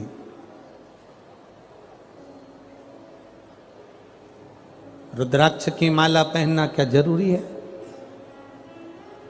तुलसी की माला पहनना क्या जरूरी है? अगर हम नहीं पहने तो तेरी मर्जी, उसमें हम क्या? नहीं पहने तो वो तेरी मर्जी। हमने उस समय तो उत्तर नहीं दिया, पर हम आपसे इतना सा निवेदन करना चाहेंगे। यहां बहुत सारे, ढेर सारे कुत्ते घूम रहे हैं। दतिया में भी, हमारे आसपास में, तुम रोडों पे देखना, ढेर सारे कुत्ते घूम रहे हैं। उसमें एक कुत्ता ऐसा होता है जिसके गले में पट्टा डला होता है, तो पट्टा डला हुआ कुत्ता लगता है कि इस कुत्ते का कोई मालिक है।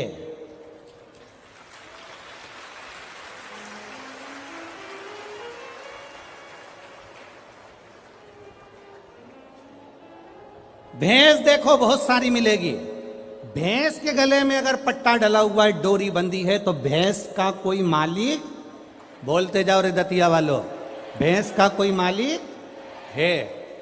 ढेर गाय घूम रही है, पर जिस गाय के गले में रस्सी बंधी है, डोरी बंधी है, पट्टा डला है, तो गाय का कोई मालिक है। और तुम्हारे गले में अगर रुद्राक्ष या तुलसी की माला है, तो तुम्हारे शरीर का भी कोई मालिक है। और नी पहनो तो ढेर घूम रही है, उसमें कोई विशेष वाली बात नहीं। इस शरीर का मालिक कौन? जिसके गले में रुद्राक्ष नहीं होता, जिसके गले में तुलसी की माला नहीं होती, वो लावारिसों की गिनती में आता है। वो मालिक नहीं होता उसका, वो लावारिस की गिनती में आता है। तुम्हारे गले में एक रुद्राक्ष होना चाहिए, एक रुद्राक्ष की माला हो या तुलसी की माला हो, तो तुम्हारे इस शरीर का आखिरी में मालिक वो मेरा देव अधिदेव महादेव, या मेरा राम, या मेरा कृष्ण, या मेरा नारायण होगा। इस शरीर का मालिक है। वो छोरा यहीं बैठा है, मैं उसको देखूंगा नहीं, बस निवेदन करूंगा कि आप उस माला को पहन सकते। आपका मालिक कौन है? कौन?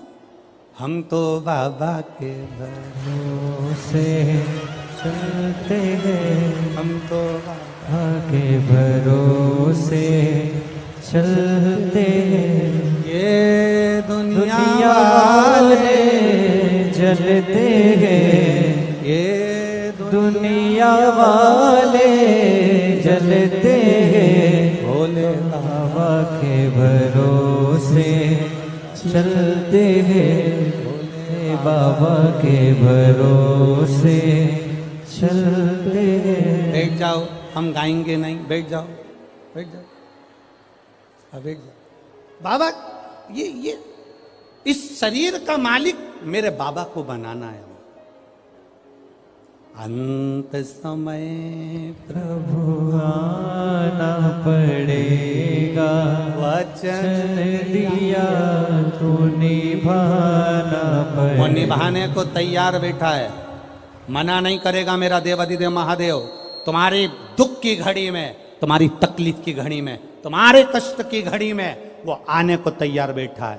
पर दतिया में राशन की दुकान से उसी को मिलता है जिसके पास में आधार कार्ड हो और जिसका वो पीली डायरी, लाल डायरी, हरी डायरी में नाम हो। अब ईमानदारी से बोलो, वोट डालने का अधिकार किसको होता है? अब सीहोर का व्यक्ति आकर दतिया में वोट डाल सकता है क्या? अरे जम के तो बोलो रे, नहीं। दतिया का व्यक्ति जाके झांसी में वोट डाल लेगा क्या? नहीं। झांसी वाला झांसी में वोट डालेगा, दतिया वाला दतिया में वोट डालेगा, क्योंकि उसका आधार कार्ड यहां का बना है, तो वो यहां वोटिंग कर सकता है, यहां वो अपना नाम ला सकता है, यहां आकर वो कुछ भी ले सकता है। बस उसी तरह जैसे जेब में आधार कार्ड होगा तो ट्रेन में सफर कर लोगे, आधार कार्ड होगा तो बस में सफर कर लोगे, आधार कार्ड होगा तो फ्लाइट में सफर कर लोगे, और गले में रुद्राक्ष होगा तो बैकुंठ का सफर कर लोगे। ये निश्चितता। आप रखो ना अपने पास में।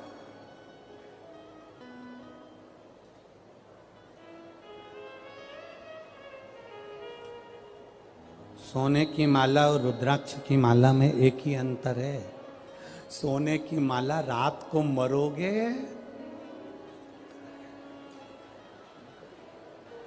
इतना घूंघट डाल डाल के रो रो के निकाल लेंगी।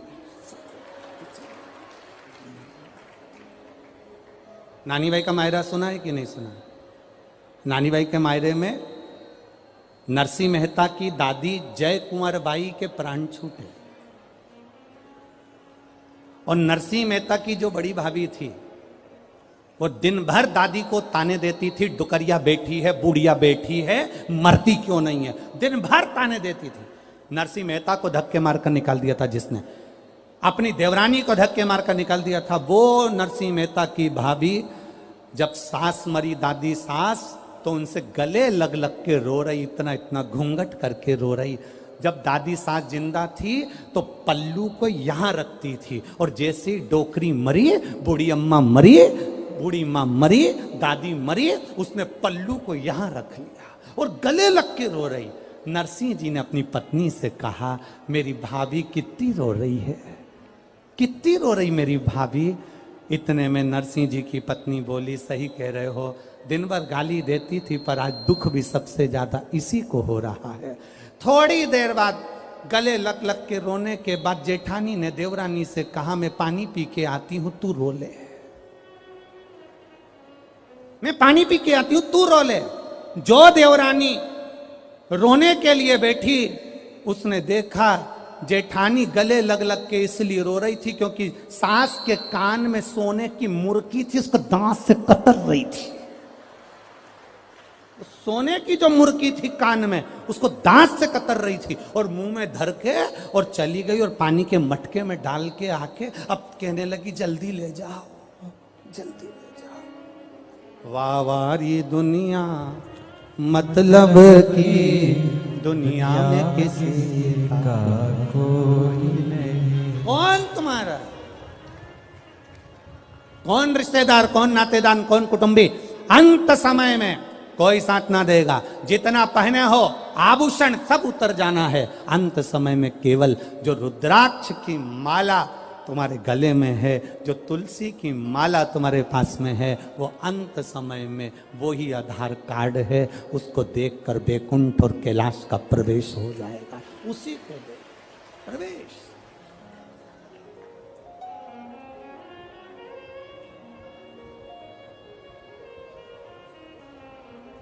सोने की चेन गले में होगी तो चोर की नजर होगी। आप बहुत सुंदर होगे तो लुच्चों की नजर होगी। और गले में अगर रुद्राक्ष या तुलसी की माला होगी तो मेरे महादेव की नजर होगी। ये निश्चितता है, निश्चित। बोल बम का नारा है। आपके गले की माला, आपके गले का पड़ा हुआ एक रुद्राक्ष आपको परम धाम तक लेकर जाएगा, शिव तत्व तक लेकर।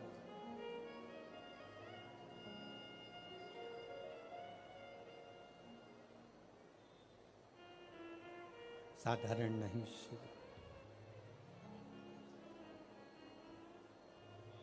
शिव साधारण नहीं।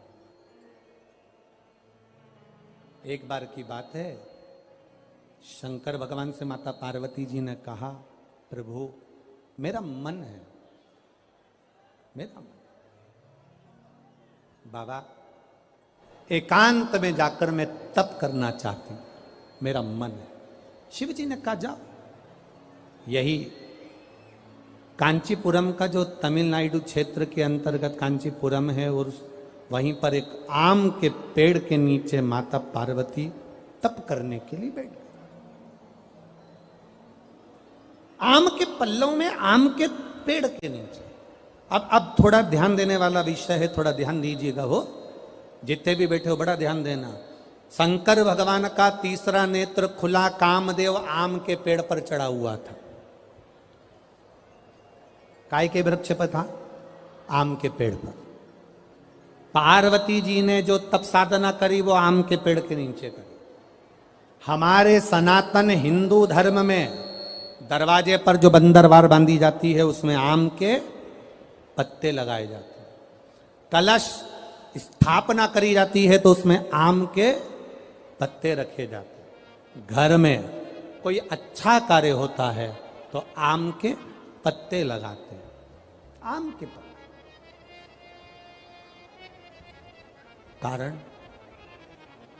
कारण क्या था? केवल एक कारण। देवाधिदेव महादेव ने जब कामदेव को भस्म करा,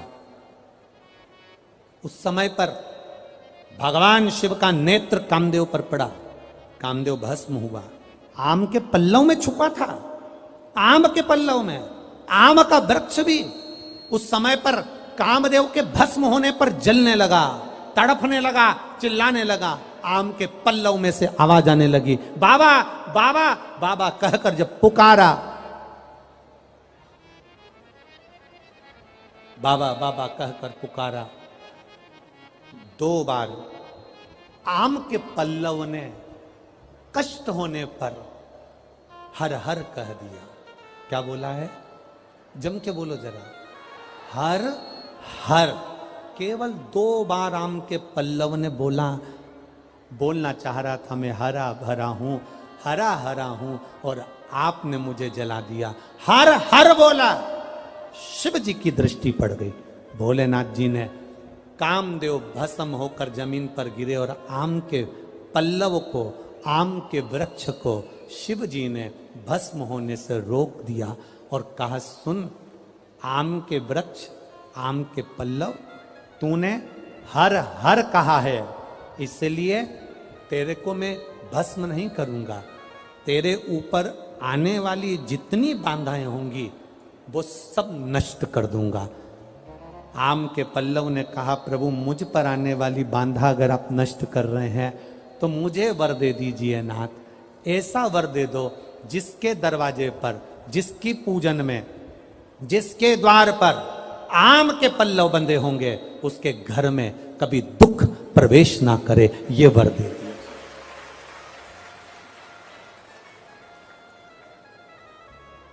शिव मंदिर जाते हो आप लोग? सब लोग जाते हैं? हफ्ते में 1 बार का नियम बना लो, मुख से बोलने का, हर हर। ज्यादा बार नहीं बोलो तो हम तो पहले बोलते थे, ऐसा नहीं कि हम कथा में नहीं बोलते थे, हमारी आदत थी, हम पहले कथा में बोलते थे, दीन बंधु दयालु दया कीजिए, जो दोनों हाथ उठाकर हर हर महादेव नहीं बोले उसको उठा लीजिए। हम ऐसा बोलते थे, हमारी आदत में था, और लोग हाथ उठाकर बोलते थे। परंतु कई लोगों ने पत्र लिखे कि गुरुजी आप कहते हो कि हर हर महादेव बोलिए, नहीं तो भगवान उठा लीजिए। हम केवल इतना सा कहना चाहते हैं कि आप ऐसा बोलना बंद कर दो, क्योंकि हम हेडफोन लगा के कथा सुनते रहते हैं और गाड़ी चलाते रहते हैं। अब हम 2 व्हीलर गाड़ी चला रहे हैं और तुमने कह दिया दोनों हाथ उठाकर जो हर हर महादेव नहीं बोले तुम उसे उठा लीजिए। अब हमको गाड़ी खड़ी करना पड़ती है, फिर चिल्ला के बोलना पड़ता है हर हर। तो जितने लोग खड़े रहते हैं वो हमको ही देखते रहते हैं, पागल हो गया है। इसलिए महाराज जी निवेदन है कि तुम ये कथा के बीच में हर हर महादेव बोलना बंद करो। इसलिए हमने तब से थोड़ा सा लोगों के भाव देखकर, बेचारे 2 व्हीलर वालों को, क्योंकि वो गाड़ी चला रहा है और फिर वो उसको देखकर, इसलिए थोड़ा बंद। पर आप बोल सकते हो, आपको बोलने की मना नहीं है। पहले नंबर के पंडाल वालों, दोनों हाथ उठाकर, तुम काहे को बोले, धरो नीचे। पहले नंबर वाले जरा अच्छे दम के बोलो, जरा एक बार दोनों हाथ उठाकर। हाँ ठीक है। तीसरे नंबर वालों उठाओ हाथ और बोलो। बहुत बढ़िया। अब तेरा क्या होगा कालिया? तुम बोल लो, दोनों हाथ उठा के। बहुत बढ़िया, जोरदार। अरे लुटा दिया भंडार काशी वाले ने, कर दिया माला माल काशी वाले ने। लुटा दिया भंडार काशी वाले ने, कर दिया माला माल काशी वाले ने। लुटा दिया भंडार काशी वाले ने, कर दिया माला माल काशी वाले ने। लुटा दिया भंडार काशी वाले ने, कर दिया माला माल काशी वाले ने। लुटा दिया हाँ लुटा दिया, लुटा दिया लुटा दिया, लुटा दिया हाँ लुटा दिया, लुटा दिया लुटा दिया।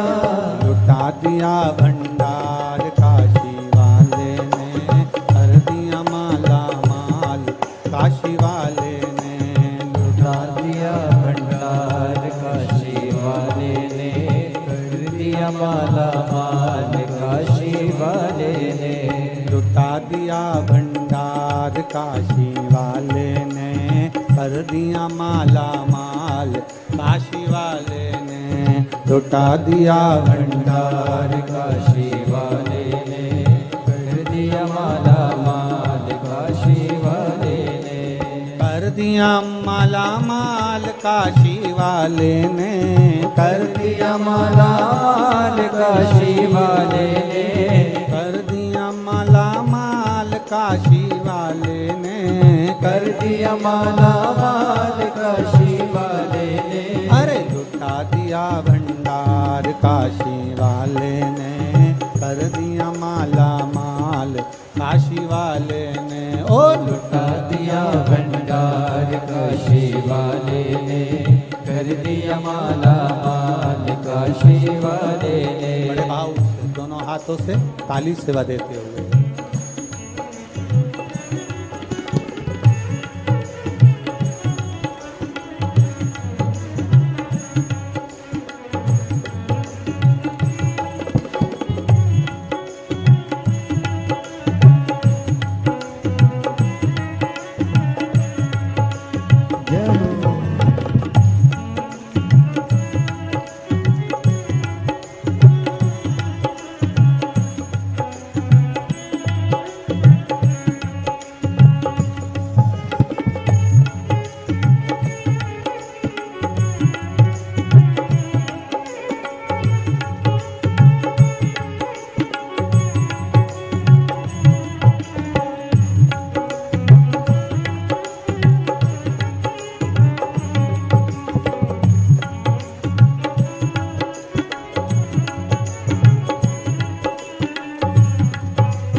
जो जैसे भाव न लाया वैसा ही वो फल पाया।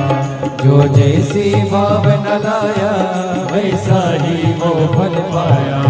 नहीं खाली उसे लौटाया वो मन ही मन हर्षाया। नहीं खाली उसे लौटाया वो मन ही मन हर्षाया। कर दिया उसे निहाल काशी वाले ने, कर दिया माला माल काशी वाले ने। कर दिया उसे निहाल काशी वाले ने, कर दिया माला माल काशी वाले ने। कर दिया माला माल काशी वाले ने, कर दिया माला माल काशी वाले ने। ओ कर दिया माला माल काशी वाले ने, कर दिया माला माल काशी वाले ने। अरे लुटा दिया भंडार काशी वाले ने, कर दिया माला माल काशी वाले ने। हो लुटा दिया भंडार काशी वाले ने, कर दिया माला माल काशी वाले ने।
लगाया सच्ची है उसकी नाव नटकी।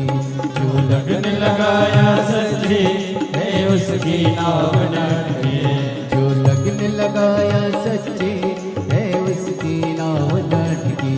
जो लगन लगाया सच्ची है उसकी नाव नटकी। पेड़ों को मार लगाया नहीं देर करी पल भर की। पेड़ों को पार लगाया नहीं देर करे पल भर की। मिटा दिया जंजाल काशी वाले ने, कर दिया माला माल काशी वाले ने। मिटा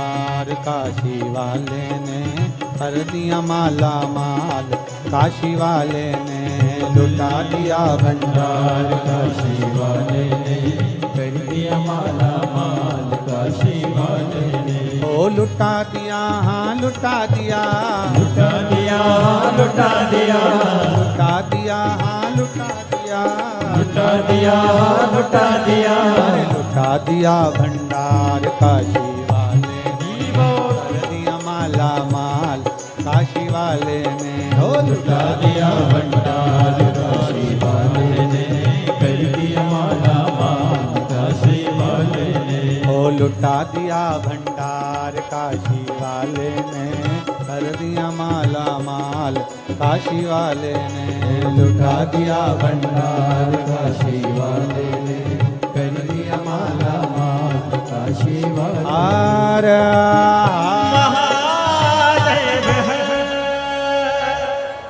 अपने स्थान पर बैठकर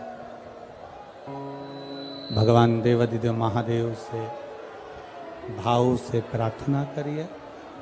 बोल बम का नारा है, जहाँ जगह मिल जाए वहाँ बैठकर भगवान देवाधिदेव महादेव से, जितने भी लोग जाली के इधर उधर खड़े हैं उनसे भी कहेंगे, बार बार मौका नहीं मिलेगा, जहाँ जगह मिल जाए वहाँ बैठ जाओ और बैठ के बाबा से प्रार्थना करिए। क्योंकि कथा में, शिव महापुराण में सबसे मूल है, आप बैठकर जब बाबा से कहते हो कि मेरे दुख को काटो, तो बाबा 3 महीने के अंदर आपका दुख बाबा काटता जरूर है। जहाँ जगह मिले वहाँ बैठकर, जो बाहर खड़े हैं दुकानों के सामने, रोड पर, जहाँ तुम्हें मौका मिल जाए वहाँ बैठकर 2 क्षण बाबा से हृदय से प्रार्थना।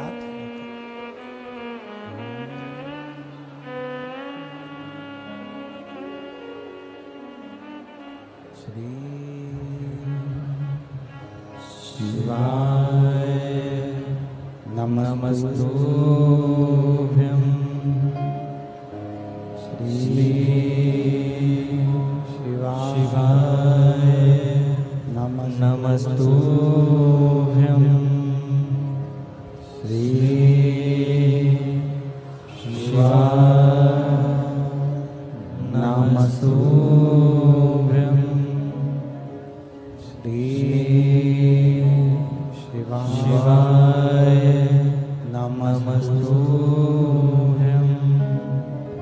श्री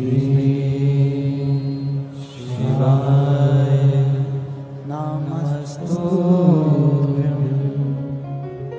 भोला सब दुख काटो हमारा, ओ भोला सब दुख काटो हमारा। शिव शंकर जपो तेरी माला,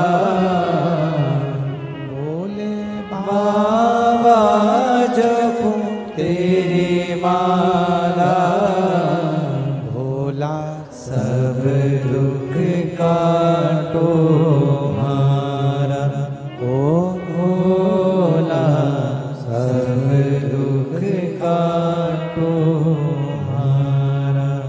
देश है मंगल मंगलकारी,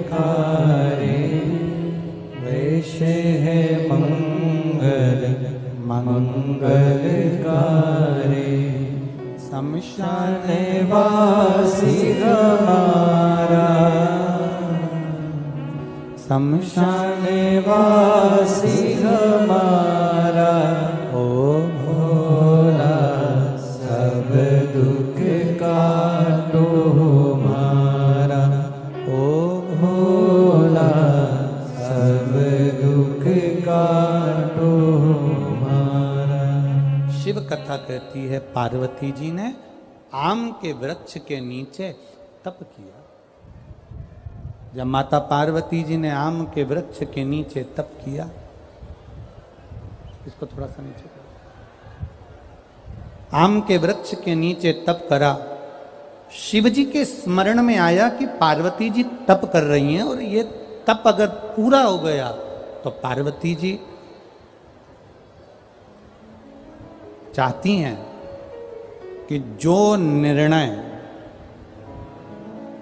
पार्वती जी चाहती हैं, जो निर्णय शिव दें, वो निर्णय मेरी साक्षी में, मेरी साक्षी में। बाबा देवादिदेव महादेव ने यह बात तो पार्वती जी से पहले भी कह दी थी कि पार्वती कोई भी निर्णय दूंगा ये तेरी साक्षी में दूंगा, पर पार्वती मैया चाहती हैं साक्षी में निर्णय, साक्षी में निर्णय। शिव कथा कह रही है, भगवान शंकर का संवाद कह रहा है, शिव महापुराण का चरित्र कह रहा है, शिव तत्व कह रहा है। भोलेनाथ जी ने गंगा जी को भेज दिया, जाओ गंगा।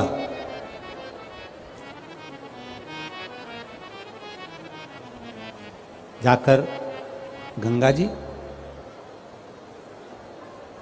इतना तेज पानी का वेग लेकर जाना कि पार्वती की तप साधना टूटे।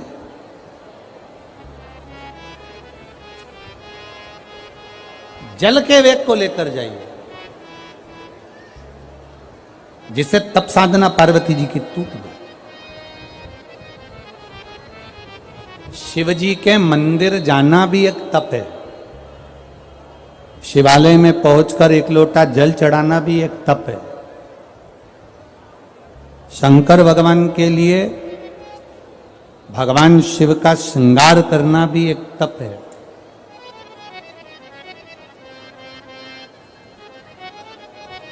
और किसी साधारण व्यक्ति को, प्यासे को पानी पिलाना, भूखे को भोजन कराना, यह भी एक तप साधना का ही मूल तत्व है। ये तप साधना का मूल तत्व है। अब गंगा मैया जैसे ही गई, बड़ी विकरालता में गंगा जी का जल गया आम के पेड़ के नीचे, और आम के जो पल्लव थे वो हिलने लगे। आम के पल्लव जब हिलने लगे तब माँ पार्वती की नेत्र, माता पार्वती के नेत्र खुल के माँ गंगा से कहा, गंगा तू मेरी बहन है, तू मेरी बहन है गंगा। मैं छोटी हूं, तू बड़ी है गंगा, तू मेरी बहन होकर मेरी तप साधना तोड़ने के लिए आई है। गंगा तुझ में और मुझ में कोई भेद नहीं है, तू भी तारनहार है और मैं भी तारनहार हूं, तो क्यों मेरी तप साधना तोड़ने के लिए आई है। गंगा जी ने हाथ जोड़कर अपनी बहन से कहा कि मुझे शिव जी ने भेजा है, भगवान देवादिदेव महादेव ने मुझे भेजा। तो गंगा अब तू बता, ऐसा मैं क्या करूं जिससे मैं देवादिदेव महादेव से एक वर प्राप्त कर लूं। तू ऐसा सरल सा साधन बता दे। तो एक इसकी हवा आ रही है, इसको थोड़ा नीचे कर दो इसको। तू एक सरल सा साधन बता दे, थोड़ा सा नीचे कर दो इसको। गंगा जब तुम एक सरल सा साधन बता दोगी तो ये निश्चितता है कि मेरे को शिव की प्राप्ति होगी। आप एक सरल सा साधन बता दिए, बिल्कुल सरल सा साधन। और सुन लो दतिया वालों, जितनी भी दतिया में मेरी जिज्जियां बैठी हैं सब सावधानी से सुन लीजिए। और जितने मेरे जीजा बैठे हैं ना, क्या बोलते हैं इधर, लाला जी है, तो बड़े सावधानी से सुनिएगा। और जितने आस्था चैनल पर सुन रहे हैं और जितने फेसबुक यूट्यूब पर सुन रहे हैं, बड़े सावधानी से। पार्वती जी गंगा जी से पूछ रही हैं एक सरल साधना, एक सरल भाव शिव को प्राप्त करने का, एक सरल तरीका गंगा जी ने कह दिया, सबसे सरल तरीका मैं तुम्हें बता रही हूं। मिट्टी लाओ, उसका एक शिवलिंग का निर्माण करो।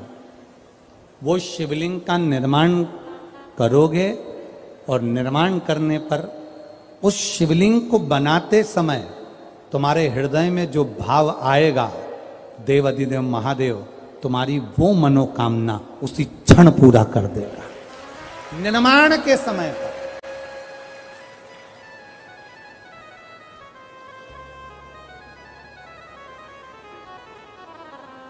आप जब शिवलिंग का निर्माण करें, यहां करोड़ों शिवलिंग का निर्माण हो रहा है, करोड़ों शिवलिंग का, पार्थिव शिवलिंग का निर्माण करें तो आपके भीतर का भाव शुद्ध होना चाहिए, आपके भीतर का निर्मल स्वभाव होना चाहिए।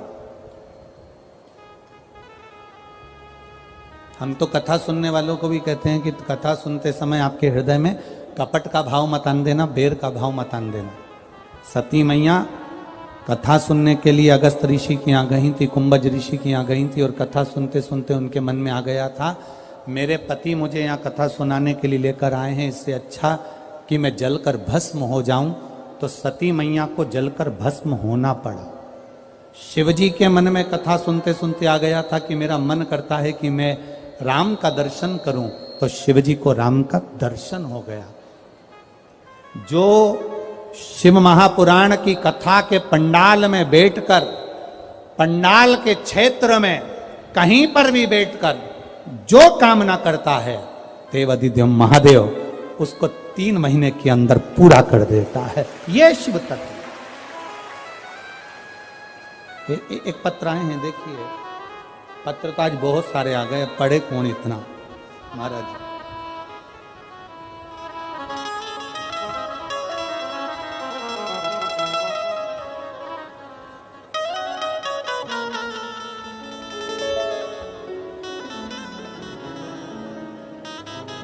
मेरा नाम रेणु गुप्ता है, पति का नाम राहुल गुप्ता है।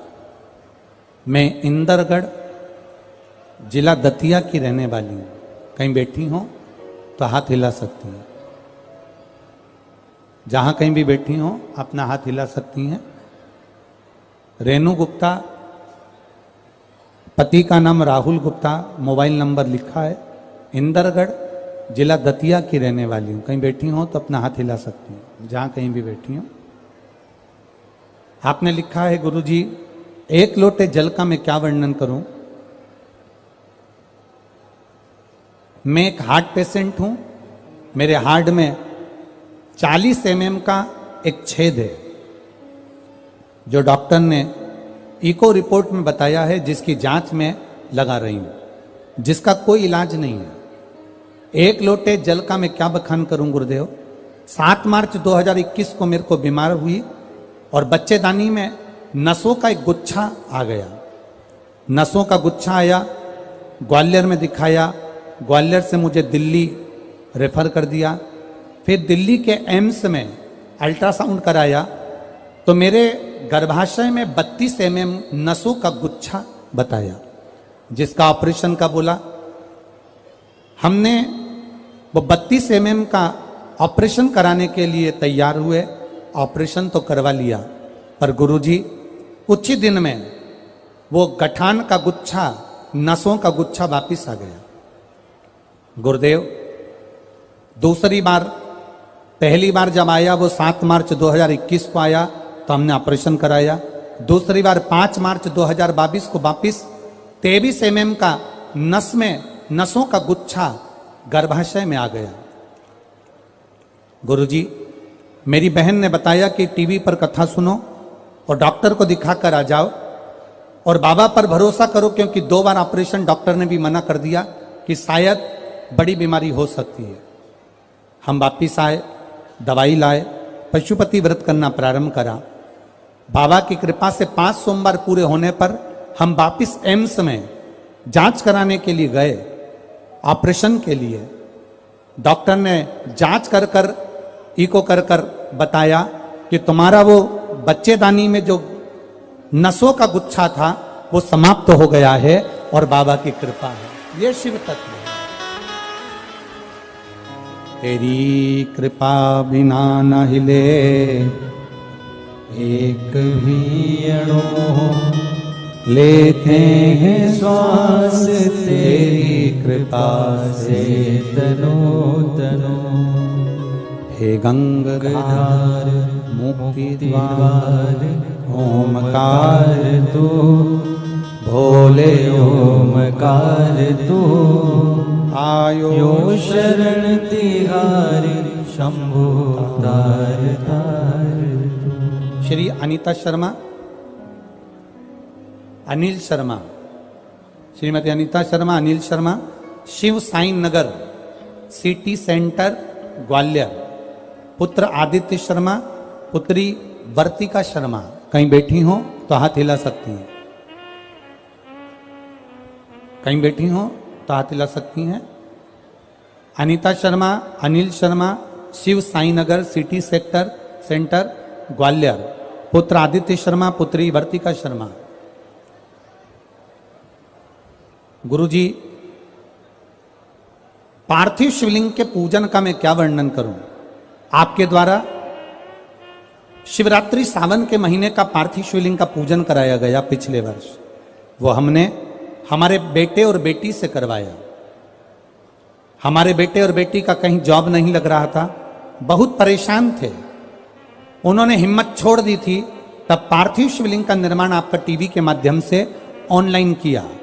पिछली बार जो आपने अभिषेक कराया था मेरे बेटे बेटी ने करा, और बाबा से प्रार्थना कर कर चावल का जो दाना चढ़वाया था, काली मिर्ची जो चढ़वाई थी और कमल गट्टा जो चढ़वाया था, बाबा से प्रार्थना कर कर चढ़ाकर एक चावल का दाना और एक बेलपत्री हमने रख लिया। बाबा से प्रार्थना करी अगले वर्ष जब टीवी पर अभिषेक हो तब तक मेरे बेटे बेटी का सरकारी जॉब लग जाए। बाबा का हम क्या वर्णन करें गुरुदेव, हम तो नहीं जानते कि बाबा में ऐसा क्या है, पर एक लोटे जल में कुछ तो है गुरुदेव। एक वर्ष भी पूरा नहीं हुआ, मेरे बेटे का केंद्र सरकार के ग्रुप बी राजपत्रित अधिकारी के पद पर मेरे बेटे का हो गया, और मेरी बेटी का MBBS में परीक्षा में सफलता प्राप्त हो गई। हम यहाँ बाबा को नमन करने के लिए आए हैं। यह शिव तत्व ओ घड़ी है। बोल बम का नारा है, शिव की भक्ति का एक अनूठा तत्व है। खाली न जाता कोई, बहुत बढ़िया, हाँ बोलिए। खाली दर से तुम्हारे मैं भी खड़ा हूँ नन्ही बाहें अपने हृदय